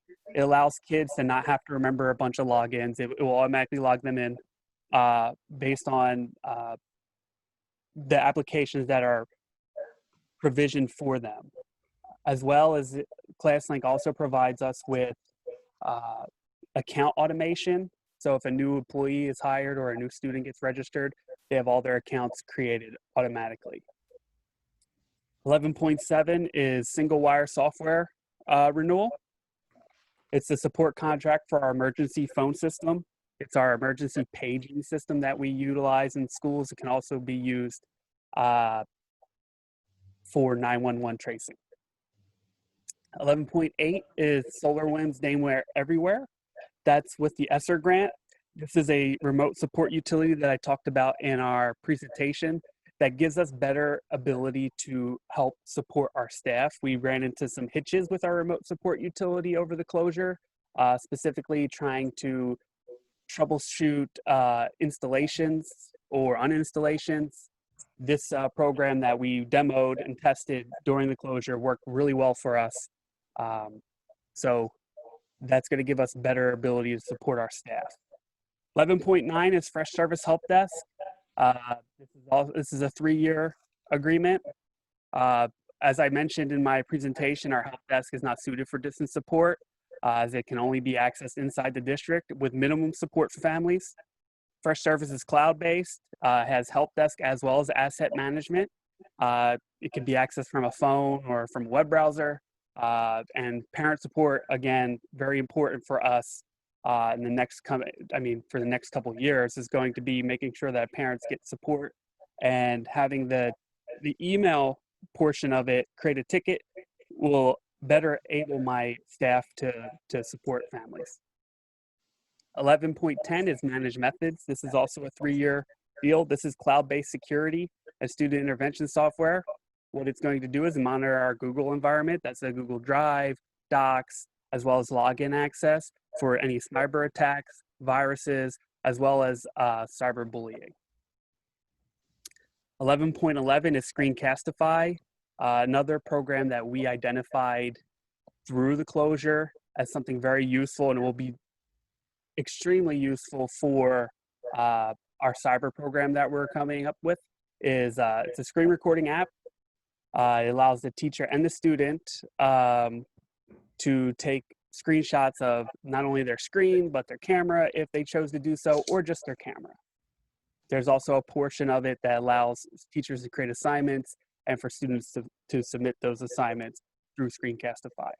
That again is a 3-year agreement. Any questions regarding the software? I just comment about all of it.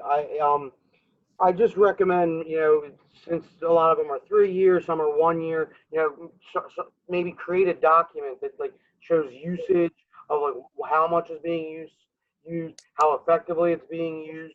Also, compare to what we already have that we can eliminate because we have this stuff.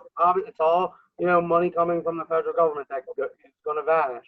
So 3 years, if we're all still sitting here on the board, this would be a big price tag to increase the budget 3 years from now. So I don't know, maybe start formulating some type of document that can track usage and effectiveness and efficiency to the district.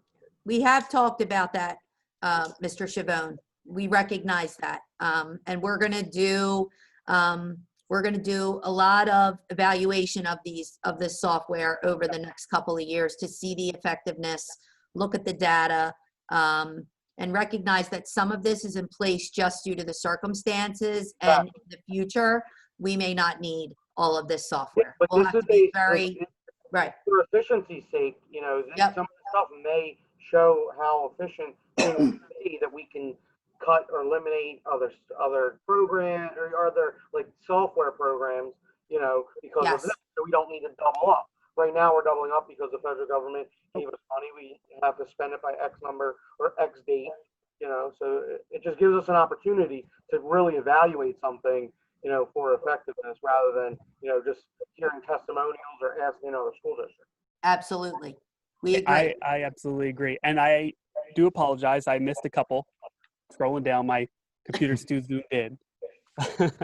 11.12 is CBT Nuggets, our tech staff training software renewal. That's going to be paid by district funds, as well as our VNX Avamar support renewal. This is our overall data center support renewal that we talked during our budget presentations. I was really trying to get aggressive and cut some things out, but due to the age of the equipment, those support contracts are going to continue to rise. 11.14 is our VMware support renewal. That's for our server software. That's also 1 year. Then lastly is antivirus software, Carbon Black. It's a 1 year that we were able to provision in our budget.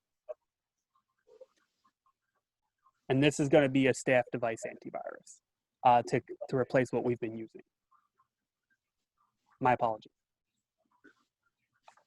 Is there, it looks like there's a lot of software that's being purchased. Is there planned professional development for the implementation and training to use of this? Because I'm guessing a lot of it is new that hasn't necessarily been used by the staff previously. Yes. So we are working through our professional development plans. We certainly know that the first piece is going to be getting people comfortable with Schoology. We have a really dedicated group of master instructors who are helping us to roll out Schoology. From there, we have to evaluate when we would be rolling out some of these pieces and to whom the audience would be. For instance, CAMI is something that we want everybody to be able to use right from day one.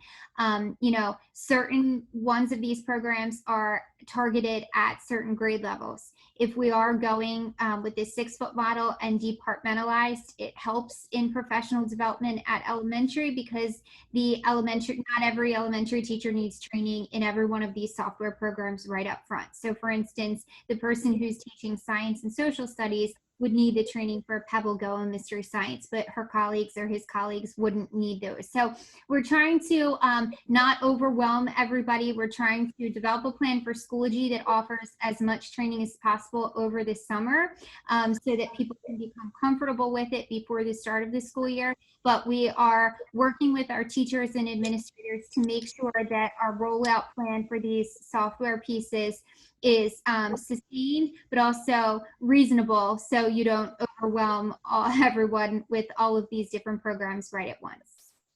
And I would like to add to that some, I'm going to look at Screencastify specifically, we had identified early in the closure as the program that we would use.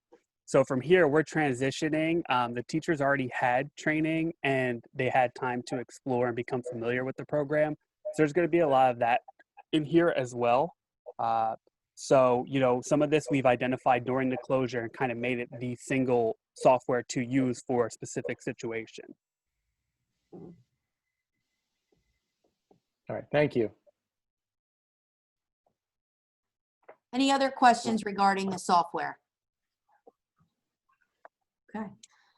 At this point, Mr. Phelps, I believe we're ready to move on to the July 15th public agenda. Real quick, are we gonna get a list like that for like the PPE that the facility is purchasing too, just so we know where those federal dollars are going to? Yeah, we can. We're still working on that, to be honest with you.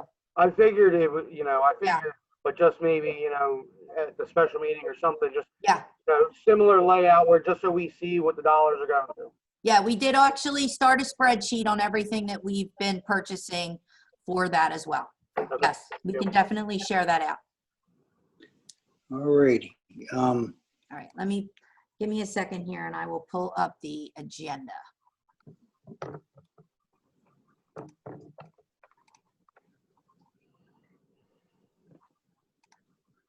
All right. Well, I'm glad they went over the software because that answered like 4 of my questions. So I X'd them right out. Good. Okay. All right. All righty. Whenever you're ready. Page 1, any questions or comments?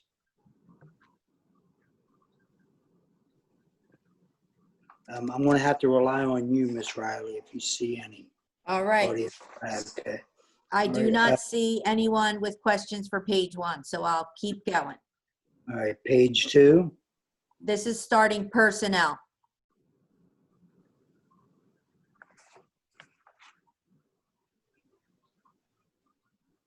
Hearing none, we'll move on to page 3. Again, continues to be personnel.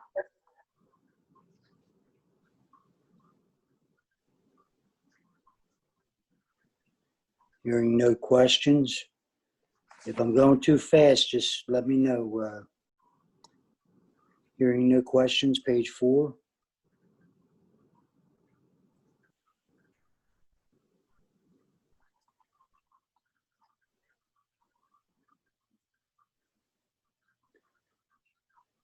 Hearing no questions, page 5.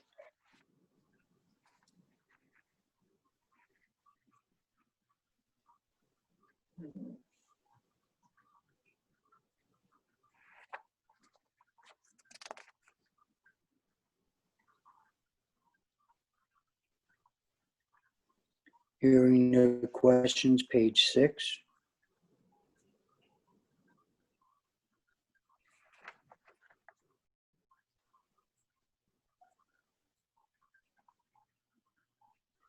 Hearing no questions, page 7.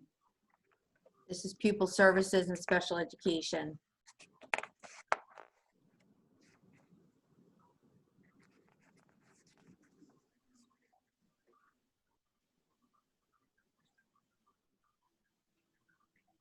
Hearing no questions, page 8.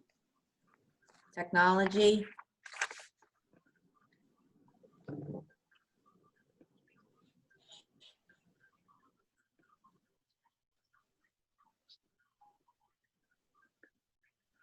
And hearing no questions, page 9.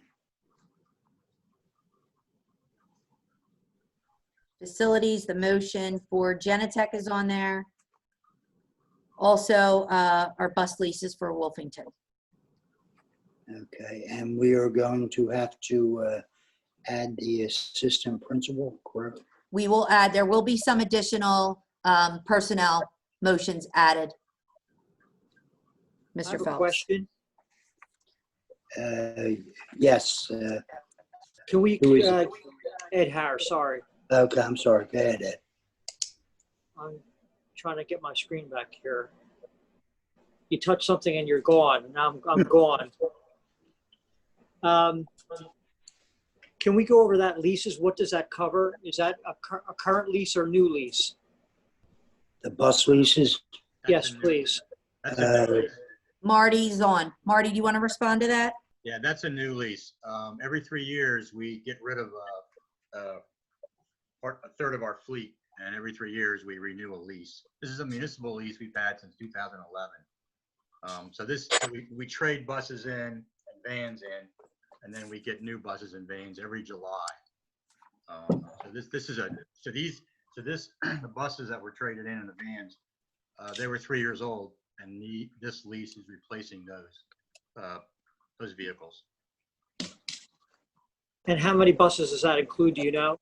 Yeah, there's 9 vans and 1 33-passenger bus. We've been fortunate enough to migrate to the vans, which are obviously a lot cheaper. So. Okay, thank you. Thank you, Mr. Harris. Any other questions on the agenda?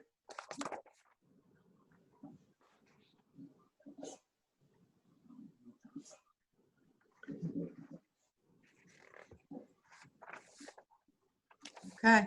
Okay, hearing none, we will be having our meeting Wednesday night, 7 o'clock. Ms. Riley will be, I'm sure, sending out a Zoom. Yep. Then, okay.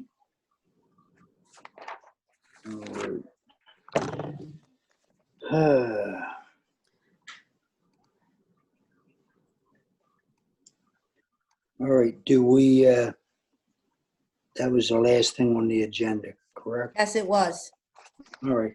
Do we have any questions or comments from the board? Just, Mr. Phelps, we had an executive session beforehand and have to have one immediately following, so. Yes, I'm sorry. I did forget to mention that, Justin. So, yes, we did have an executive session before the meeting tonight. We were going over personnel, some of the personnel issues, and we will be continuing after the meeting with another executive session. Okay, any other comments from the board? No, sir. Who is that? That was Mr. Evans. Mr. Evans. No, sir. He said no, sir. Oh, okay. All righty. Any questions or comments from the administration? Nope. And public, we will be addressing all questions from the public with Ms. Riley will get something together and have all the answers for prepared, and it'll be added to our minutes. Yes, it will. Okay. And this video gets posted on the YouTube channel too, right? Yes, and we will also post separately the PowerPoint too. So Will you post the PowerPoint tomorrow? yes. Alrighty, well, this meeting is adjourned, and Ms. Riley, are you going to send out? I think we can use, we might be able to use the link that I sent prior. I may just have to change the times. If not, I'll send something out real quick. Okay. All right? Alrighty, meeting is adjourned. Thank you all for your Thank you, time and- everybody. Thank you, administrators. Appreciate it. Thank you, administrators. Thank you.